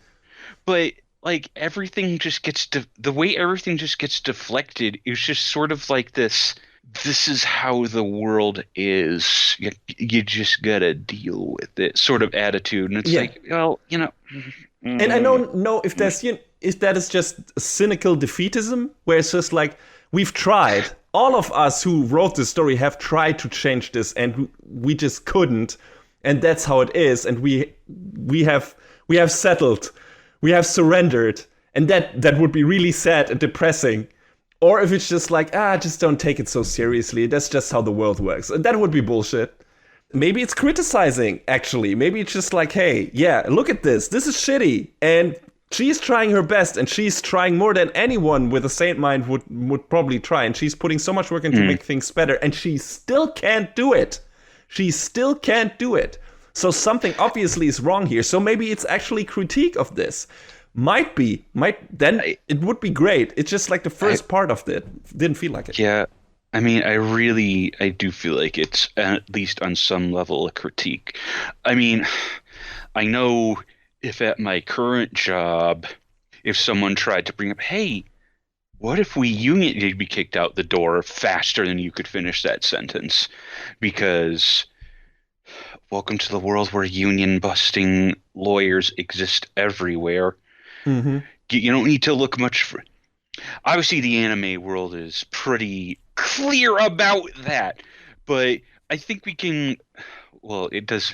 This doesn't 100% apply to you because you live in Europe, but I think we can come home to America and look at a definitely also contemporary example with There's a small little game dev studio. I don't know if you've heard of them. They've been around for a minute, called Activision, where hey, the same sort of shit is going on. And, they were talking about unionization. And one of the law firms that was brought in, I can't remember the name off the top of my head, but they are notorious for also being union busters. And everyone who worked at Activision was like, no, get them out. Get them out of here right now. Yeah, rightfully so. And that brought in the state of California, and it's just one whole big mess. And then Bobby Kotick got subpoenaed. Hell yeah, send that motherfucker to court. Yeah. But yeah, this part of this season is definitely emblematic of a larger problem worldwide. You can say that, yeah, there's parts of it that hand wave it. And that's true. That's absolutely valid to say, because that's how it is in real life.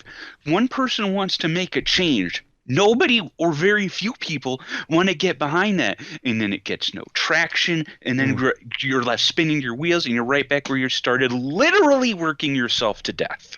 Yes, exactly. And it's but it also, it puts you, of course, on the side of Alma in this case, just to bring it back to the show. Because, like we said, she wants to improve the work conditions in the office, and then is fucking crushed by the realities of bureaucracy and modern Japanese slave labor. I mean, work ethic. And that's kind of like you immediately are on the side. You really want to see her succeed.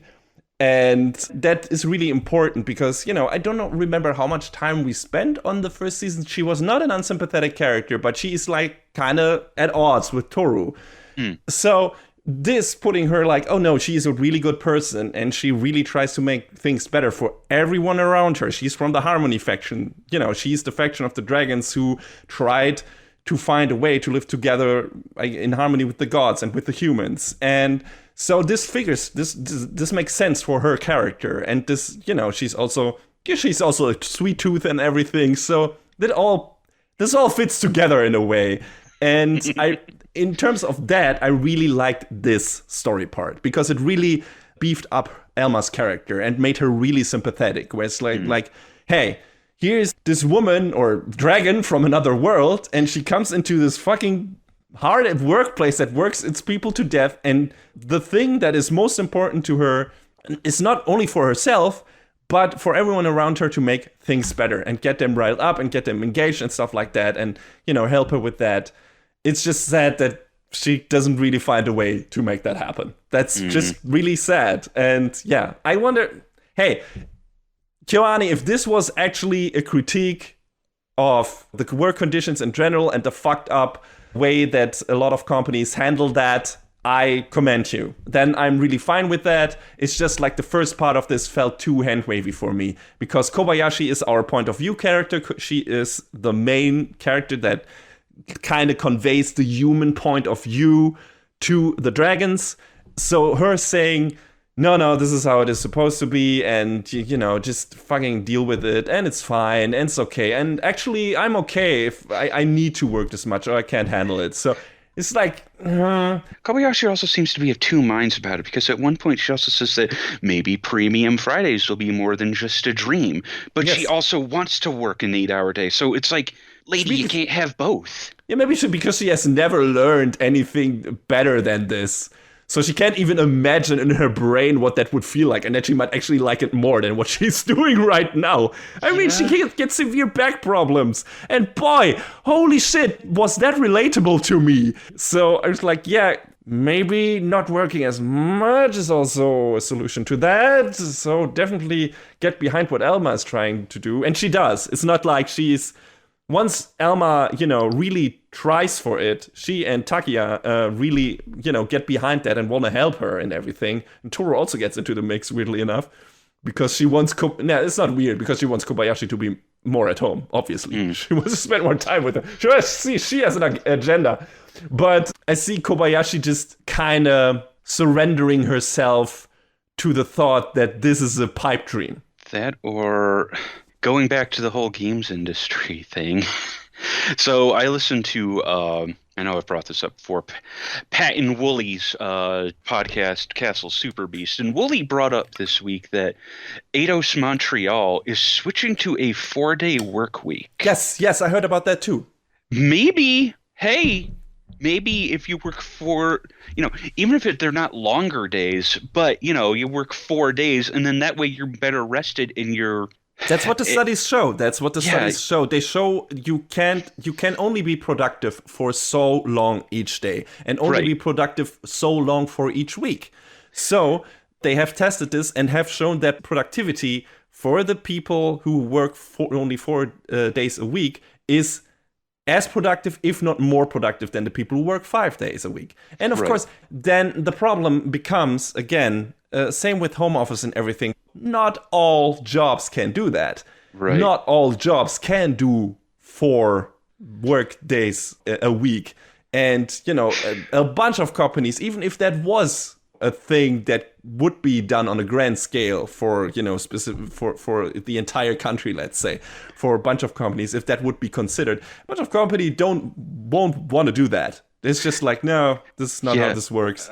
I mean, it's weird because on the same side of the coin, Eidos Montreal is switching to a 4-day work week, but their QA division is not. Yeah, so there you go. Because a lot of that, I think, is contracted out by Square Enix. So, but it would be nice if they were given the same considerations, don't you think?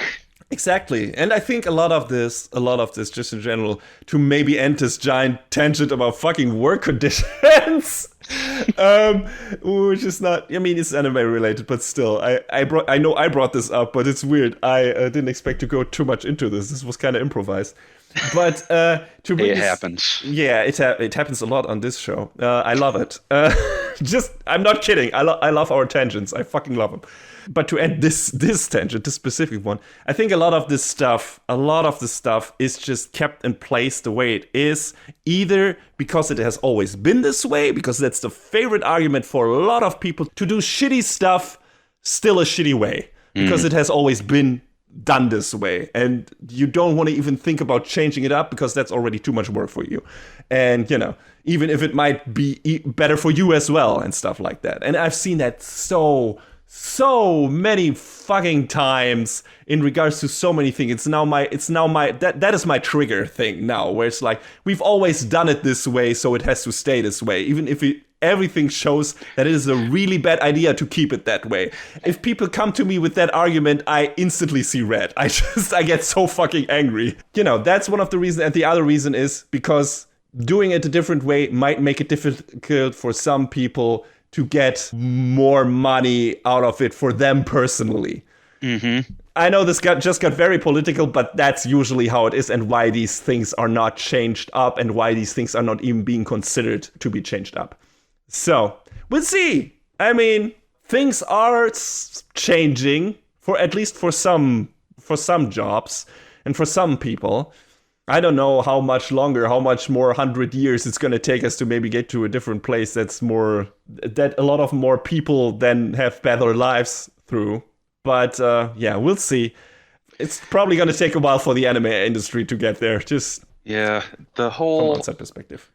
The whole argument that your parents grew up doing X in Y fashion is not an argument to keep things the same. I think that's pretty much the crux of the argument. You have to innovate. You have to adapt or die. Yes. But yeah, speaking of adapt or die, Toru and Alma were actually friends once.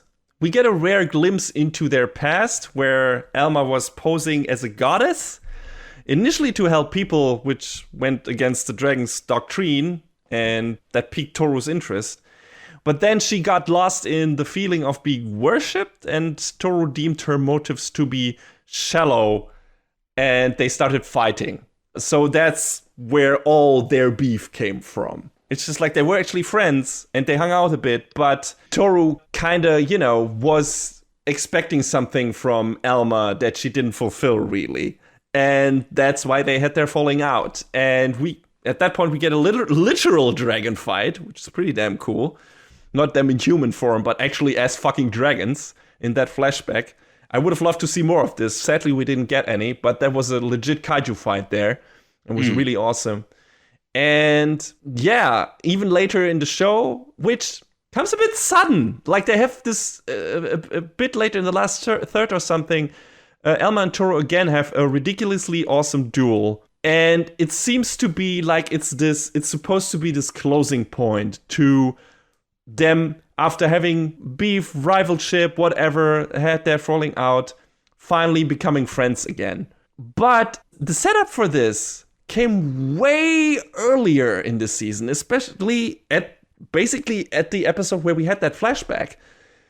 And it feels like that final fight between them, after which they become friends again, or, uneasy allies, I guess, feels like that fight should have come in an earlier episode. Yeah. It's just, it was placed so weird, and the rest of the episode had nothing to do with that. And then in the last third of that episode was like, we see each other outside, and you know what we have to do. And then Fafnir and Kobayashi are there. Fafnir as a judge, I guess, and as a referee. And then they have this fight, and basically they talk with their fists, like you do in most shonen anime. And then they're like, can we not just become friends again because of this and that? We finally passed this. We have spent enough time in this world together to finally get past this. And it's awesome. This is an amazing thing. It just feels so weirdly placed. It feels like they chopped it away from that part of the story where they had their flashback, and then had some stuff where they clash with each other in our world and everything. It felt like that belonged to that episode, and then they just postponed that. It's super weird.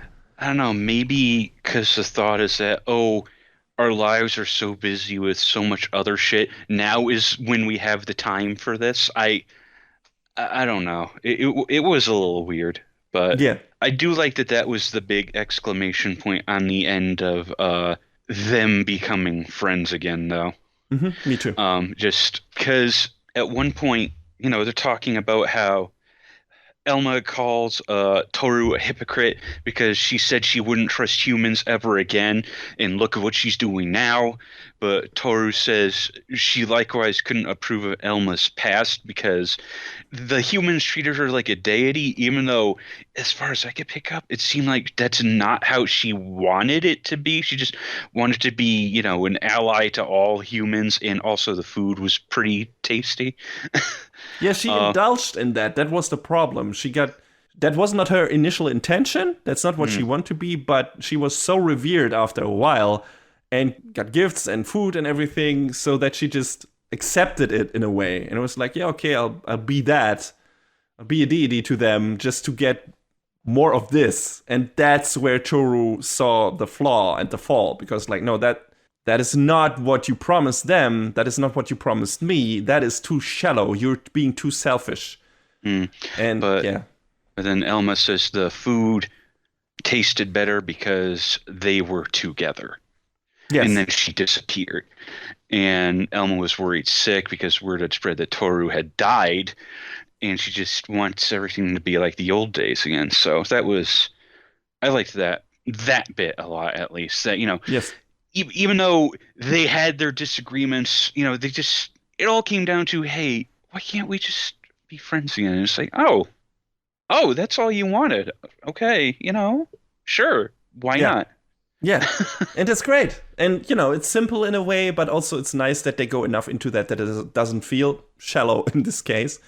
And yeah, I liked all of the Elma Toru stuff in this season. I thought this was great, really fun. The Ilulu stuff also plays into that because both of these storylines are kind of heavy, not heavy, but they go more into the actual stuff with the dragon factions and everything than they did in the first season.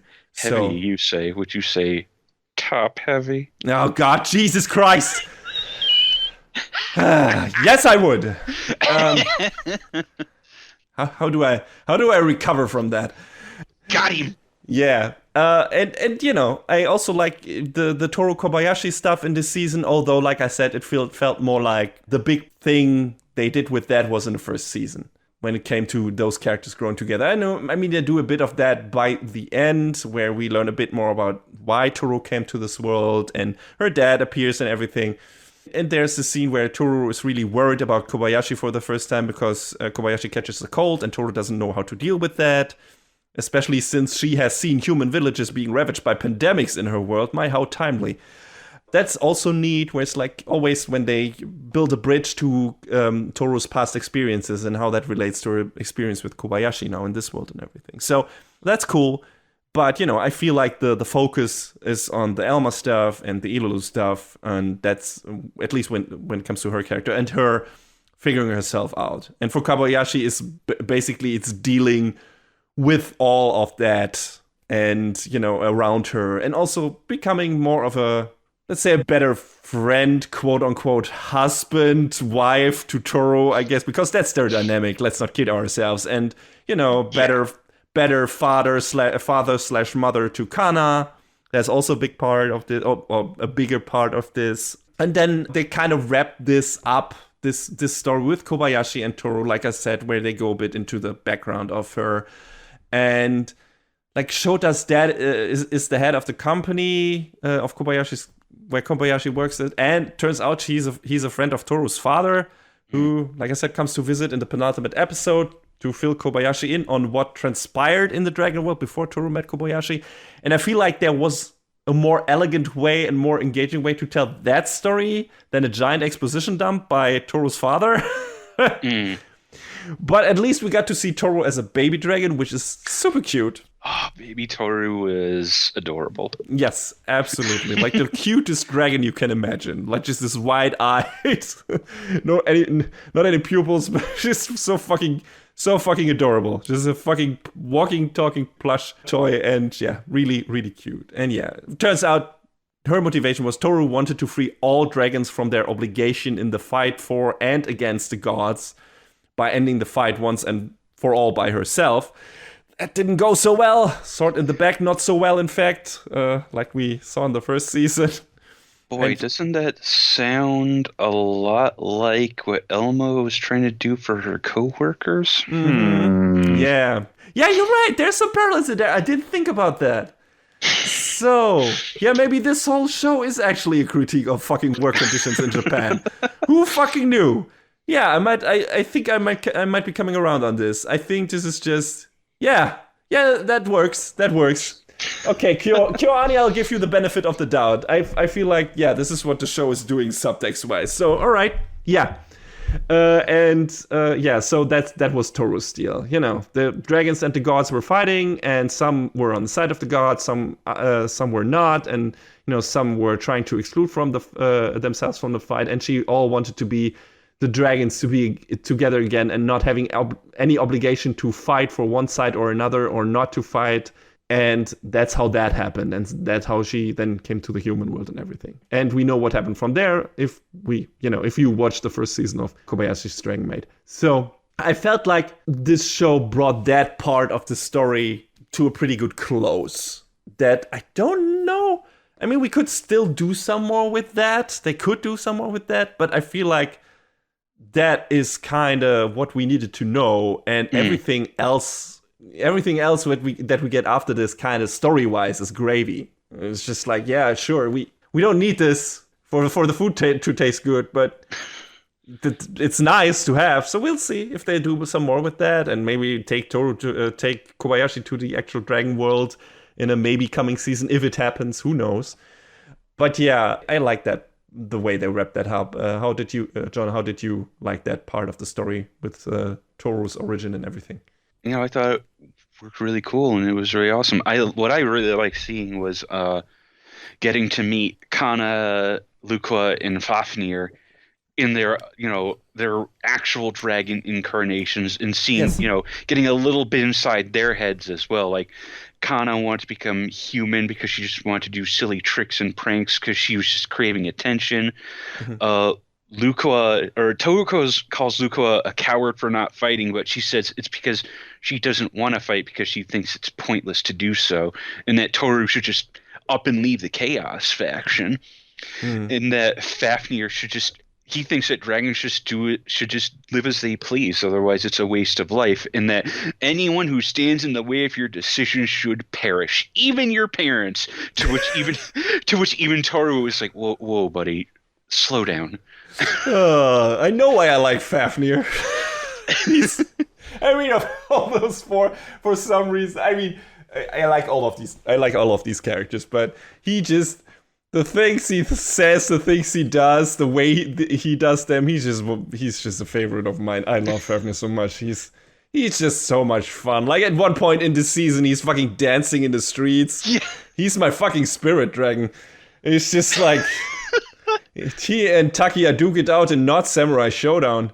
Oh, yeah, they do. That's right. Yeah, there's still a lot of cool shit with him and Takia in this season. And I like the kind of fucking roommate co-bros they have become. And, that's just playing the vidya and having a good time. And just, Fafnir is a bit obsessed about that because it's all about treasure. And, of course, he likes those kind of games where you get that. But he's just fun. And then he wants to fucking sell a manga at a con, but he really has no idea what con visitors go for, does he? And Lukua does much better with her photos, I guess. Yeah, it's fun, which is also a nice comment on con culture, I guess. But it's nice, and I like every scene with Fafnir in it. He's so much fun. He's definitely one of the best side characters. But we have a bunch of more great side characters. Like, one of the minor ones is Georgie, that I would say ideal mate girl that we meet in the first season, I guess. And we see a bit more of this. And we finally see what she looks like without her maid costume in this season, after she helped out everyone in the amusement park. But also, her obsession with her part-time hobby is so big that she doesn't respond to her real name anymore in class. Oh my god. Slightly worrying. My favorite, that was like, oh no, girl, what are you doing? But my favorite part of that episode was Kobayashi, Kana, Ilulu, Toru, and Saikawa all go to an amusement park, and somehow Georgie is every single mascot. Just every single one. Like, how are you every single mascot all at the same time? She just loves to dress up. It's fine. She just, maybe should not forget her real name. That's maybe take some time off. I don't know. It's great to love your hobby. I love my hobbies too, but it's just. I mean, sometimes when you're really in there. Yeah, she has a passion. It's definitely. And then of course we have Shota, who is just. It's probably the most worrying part, as usual in this season, because he hangs around with Lucroy, and Lucroy is kind of being a bouncy creep the entire season. So she's his familiar? Yes, I know, but it's just, that's where the fan service goes overboard. Yeah. I guess, and it's a bit creepy. Sorry, it just is. Yeah, it doesn't 100% work. It's an older woman who puts like the face of an 8-year-old child or something between her tits all the time. And of course that could be the dream for a lot of young boys, but maybe, I don't know, dial it back a bit. It's just, that's all I'm saying. A bit, slightly. But, I mean, they sort of give a reason for that, because since she's now Shota's familiar, she has a home, and she says at one point, the thing I hate most is losing a home, because she was driven from her homeland due to the mistake she had made. So, it works out. I mean, yeah, absolutely. It's totally understandable. It's just like, why it's actually in there. She could show her affection in a different way, and she, of course, partially does, Yeah. But, and that's great, and those scenes are great, and those story beats are great. It's just like, hey, we know why this is in there. No, yeah, true. So it's just like, all right, just dial it down a bit, show. It's just like, and yeah, he hasn't quite gotten a handle on her forwardness yet, and he's a good kid, and she's a good goddess, dragon, whatever. So they figured it out eventually. It's just like, this was the point where it was like, hey, I don't remember the show being so relentlessly horny. So, and it was like, I don't mind that in general. It's just like, when it comes to certain subject matters, and I know Japan is more liberal with that, but that part is like, where I kind of draw the line. I'm like, maybe just dial it down a notch. Just a notch. You don't have to take it all out. Just a notch. Just a little bit. So dial it from 11 back down to maybe 10 or 9. Yes, it would totally be fine. And, I like Lukua. I like Shota. I think they're great characters. It's just like, there's some beats in there. It's just like, and visual beats are like, Jesus, when fucking Fafnir draws his manga, and it's just like, Jesus, the manga! Yeah, it's just like, this is too real. And she loves it. At least some part of it, where she tortures the young boy with her the sexiness in the manga. And it's like, this is not a good thing, Lukua. Up until the part in the manga where the boy says he'll curse this woman to death for trying to seduce him, it's like, oh. But I also like that, that I like that Shota now becomes also part of the group through Takia, I guess, in a sense, and then starts playing games together with him and Fafnir. And then he wants to make a charm to give to his dad on Father's Day, and all of that is all really neat. So I think he has some good story beats in this season. And yeah, I like those. Not all the other stuff. And Lukua is not the only one who's like horny on Maid, like Saikawa, fucking... I think she was in the first season, but man, is she a fucking horn dog in this season. Like, everything Kana does that shows her, like, the slightest of affection, she is losing her fucking shit. That's what we call simping. Yeah, I guess. Holy shit. Man. I mean, to be fair to Saikawa, eventually is able to kind of dial it down at least a little bit. I guess. Yeah. Oh, Maid, she also shifts her focus or kind of divides it between Kana and Ilulu at some point. She kind of gets a bit horny for her too and makes the effort of integrating Ilulu into hers and Kana's playdates, which is nice. Especially since Lulu is battling with her guilty conscience for attacking the city and everything. Mm. And then playing with the two girls puts a genuine smile on her face, which is a really nice scene. And she also quickly realizes that Monopoly brings out the worst in people, which is spot on because it's a horrible board game, the worst. But I love that. I love that joke. I thought that was fucking amazing.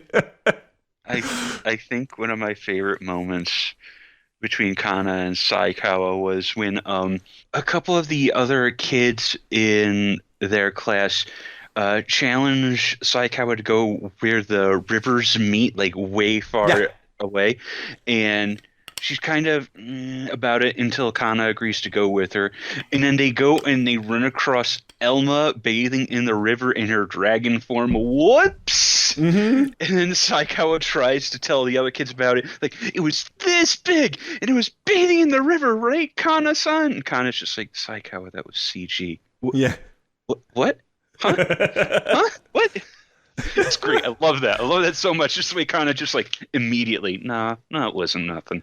Saikawa is like through Kana pulled into this other group of kids basically, because even if she doesn't want to do a thing, Kana is always the one who's like, yeah, let's do it. I'm interested. This sounds interesting. In her usual low-key way, which is like, she seems really interested, but it's just, she's just so kind of, feels so low energy, but in a good way.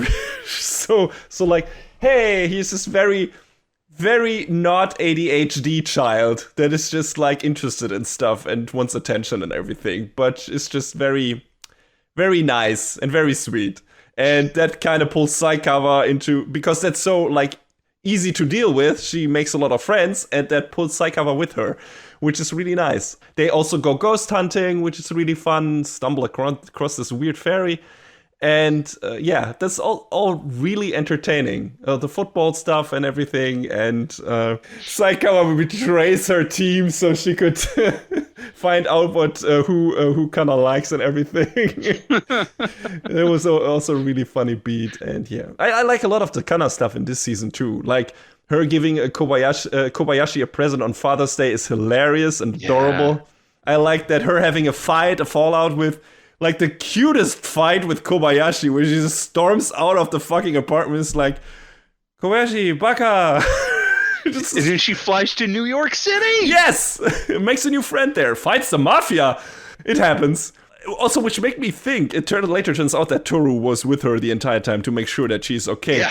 Why did Toru not save Chloe? Like, that... I guess because it was Kana's adventure. Yes, I guess, but she was taken prisoner. That would be the point, to storm in and do it. And she was like, she was just waiting for Kana to do it. I was like, that seems a bit risky, especially we're really close before these mafia goons did something to Chloe. So it was like, Toru, maybe take the initiative. Kana can her for a moment later, and she wouldn't have cared either, I guess. But yeah, the Kana stuff is fun because that's the most Yashike part of all the episodes and all the stories, I would say, because it's just like Kana going on little adorable adventures with her friends, just hanging out on the riverside, like you said, or in the park, or fucking in the school, doing some very low-key, non-threatening stuff.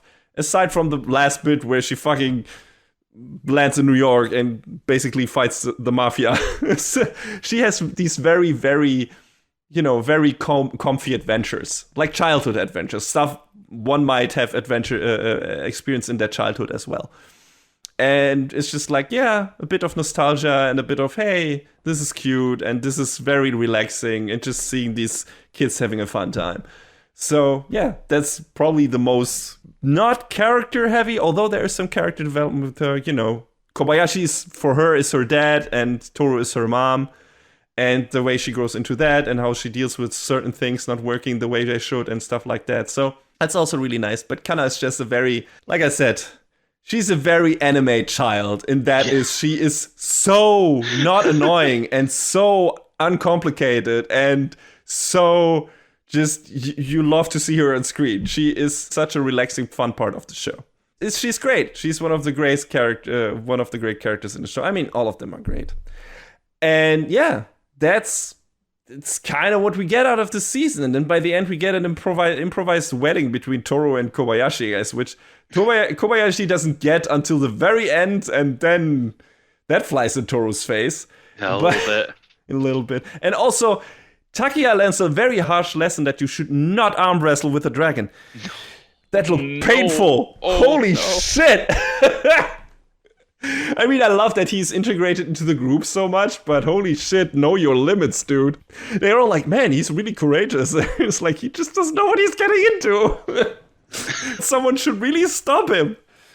But yeah, fun times. That's what I would describe the show with, actually. Fun times with dragons, maids, and a bunch of colorful characters. It's just, if you want to have a good time, that's what Dragon Maid is. If you can deal with the fan service, then it's just a good time. It's just, if you are bringing it around, really stressed out from your work conditions, then watch a show apparently about fucking work conditions in Japan. Who knew?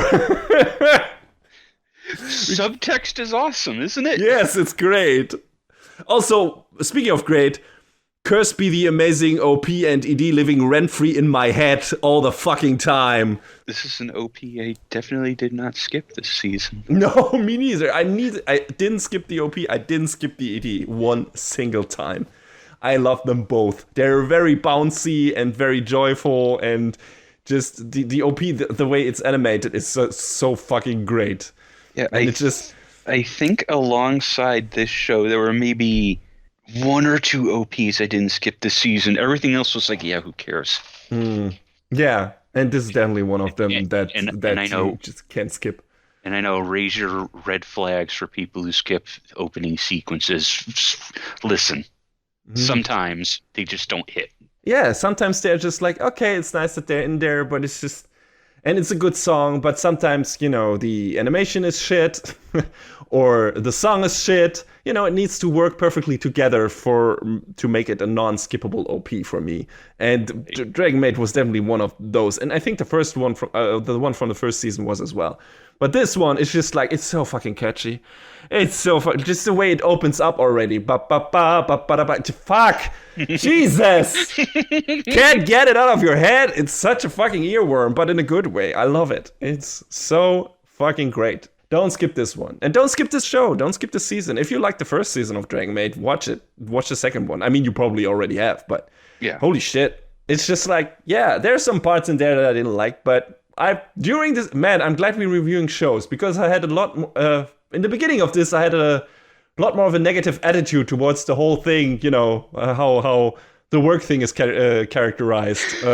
But also, us talking about it. I know you were kind of about that first episode. It was the first or second episode where Kobayashi had a certain change made. Yeah, we talked about that in the sneak peek, where fucking Ilulu turns her into a dude, and then Kobayashi's automatically, for some reason, turned on by her, while before that she wasn't, which is not how this works, Joe. Not at all. Someone needs to do a lesson in that. Anyway, but yeah, I could see past that. That was just a dumb little thing, and they don't, that is like 1/3 of. No, they didn't dwell on that at all. Like I said, they didn't dwell on the Ilulu being interested in Kobayashi sexually for too long. It was just like these first 2 episodes, I guess, at max, or and after that she directs her attention elsewhere. And I like that. I really like that they even went so far as have, that staged wedding, where it's like, no, these Toru really, I mean, they make no qualms about that anyway, that Toru is like that girl that really, really, really wants to marry that other girl, and also really wants to fuck that other girl, like fuck the ever-loving shit out of her. Holy crap. Man, Toru is so horny for Kobayashi. It's ridiculous. Every other episode, she's like, "Do you want to eat my fucking dragon tail meat? Want to Want to have some of that meat? Huh? Get some tail. It's like yes, we get it. Thank you. Yes. So it's really nice that the show also addressed that and didn't just beat around the bush in that regard. No, it's really straightforward when it comes to its messaging, when it comes to romantic interests in this show and who's into who. And I still can't figure out if Fafnir and Takia are kind of having this maybe slightly gayish thing going on, or if it's just like really good buddies. That's not 100% clear. Yeah, and it's fine that it's the way it is. I don't need any clear stance on all of the relationships in this show. It's totally fine the way it is. They can be either way. It's totally okay. And can be the bestest roommates there are, and also they can be secretly in love. I don't care. It's just they're two great characters, and it's fantastic either way. So, hey, if you don't have a beef with any of the stuff that I mentioned that might be slightly putting some people off, then just fucking go for this show, because you will have a good time, you will laugh a lot, you will just have a wide grin on your face a lot of times, and for a lot of times you will just feel fucking relaxed. You will just fucking sink into your sofa or into your seat and be like, God, good times. Life is good. Life is good. Sometimes it's really shit, but sometimes it's really good. And, Miss Kobayashi's Dragon Maid reminds you of the times where it's really good, mostly. So, if that is all you can take away from the show, I think that's also, that's enough. That's enough. That's a good enough thing. It's fine. And also, it's really well animated. Yeah. It's great production value. So, if you're into that, and I think you are, if you watch anime, then that's also a good reason to watch it. Like, I'll always pull up and at least glance at what KyoAni is working on, so... Mm-hmm. Yes. Same. I still feel bad for kind of dropping Free, but maybe I'll go back to that show again. But I really like the first 2 seasons of that. It's just for some reason, because I didn't watch the movie, and then not the 3rd season didn't hit for me in the beginning. But I feel like, man, that those shows just always look so good. I wish they would do more stuff that plays directly to me, like like KyoAni doing a straightforward shonen show again or something. I mean, hell, fuck, they did the 2nd season of Full Metal Panic, which looked amazing and was a fucking amazing season, was great. I wish they would do something like that again, but they are kind of like in this, they're kind of doing the thing in the moe corner there, and they haven't really left it, aside from, doing also moe for the girls, I guess. Doing it with boys, and it's kind of like, okay, at least they put some great character development in those shows, but I also would really like to see an action show, a pure action show from them, like where it's just fucking insane, and they can take as long as they want with producing, with drawing it and everything. Just fucking do it. I mean, there were parts in Violet Evergarden that were all action and looked really good, and I would just like to see them do just an action movie or something like that with the people that work there who are so talented. I just want to see the craziest fucking Sakuga explosion shit on screen done by KyoAni. I would really love that. But if I don't get that, that's also fine. I mean, Beyond the Boundary had some good action scenes. I've not seen that. I mean, I don't think it's, after watching some of their other stuff, I don't think it's probably, like, production-wise, it's great. But I don't think it's close to being on the pedestal for one of my favorite shows that they produce now, with stuff like Sound Euphonium and Dragon Maid and Violet Evergarden, because those are probably my top 3, not even in any particular order. But how can I forget fucking Nichijou as well? God, Nichijou is such a wildly different style, but it's incredibly produced. But there's some commonalities. Look at the opening for Nichijou, and then look at this opening for this season of Dragon Maid. That's right. I did say that to you, didn't I? Yeah, it's really close. Like, at least the setup beginning. There are some people who definitely worked on that show that work on this show. There must be. It's really, it really feels like it. So yeah, just KyoAni does great stuff, and I'm happy that they're doing the work again after they have been struck by such a horrible tragedy. Yeah. And it's just good to see them in the saddle again and putting out something as amazing as this season of Dragon Maid, which I thought it was an amazing season. You know, some slight hiccups here and there, but overall I enjoyed all of this and I had a good time, and I usually don't go for more heavy character-driven shows as much as I go for your standard action stuff, because that's just the shallow asshole I am. And so this is always when one of those shows just really hits for me, I stick with it. And Dragon Maid is one of those shows where it's just like, man, it's just throwing out the good feels. It's just coming out of the screen, just sucking them up, and yeah, eating all them good vibes. It's one of those shows. And yeah, I loved it. I thought it was great. John, I think you feel the same. Oh yeah, most definitely. Mm-hmm. Where can people watch it? You can watch it. I apologize, but the dog's collar is very audible on mic.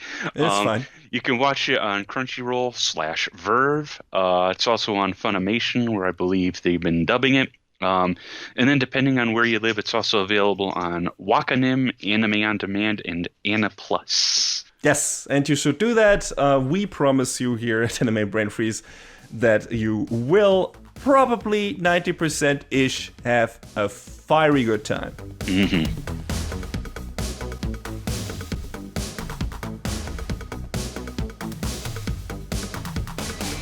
And that is a wrap on the 120th episode of Anime Brain Freeze. All the music in our show is from the Double Dragon Neon soundtrack by the amazing Jake Kaufman. Please go to virt.bandcamp.com and check out his awesome work.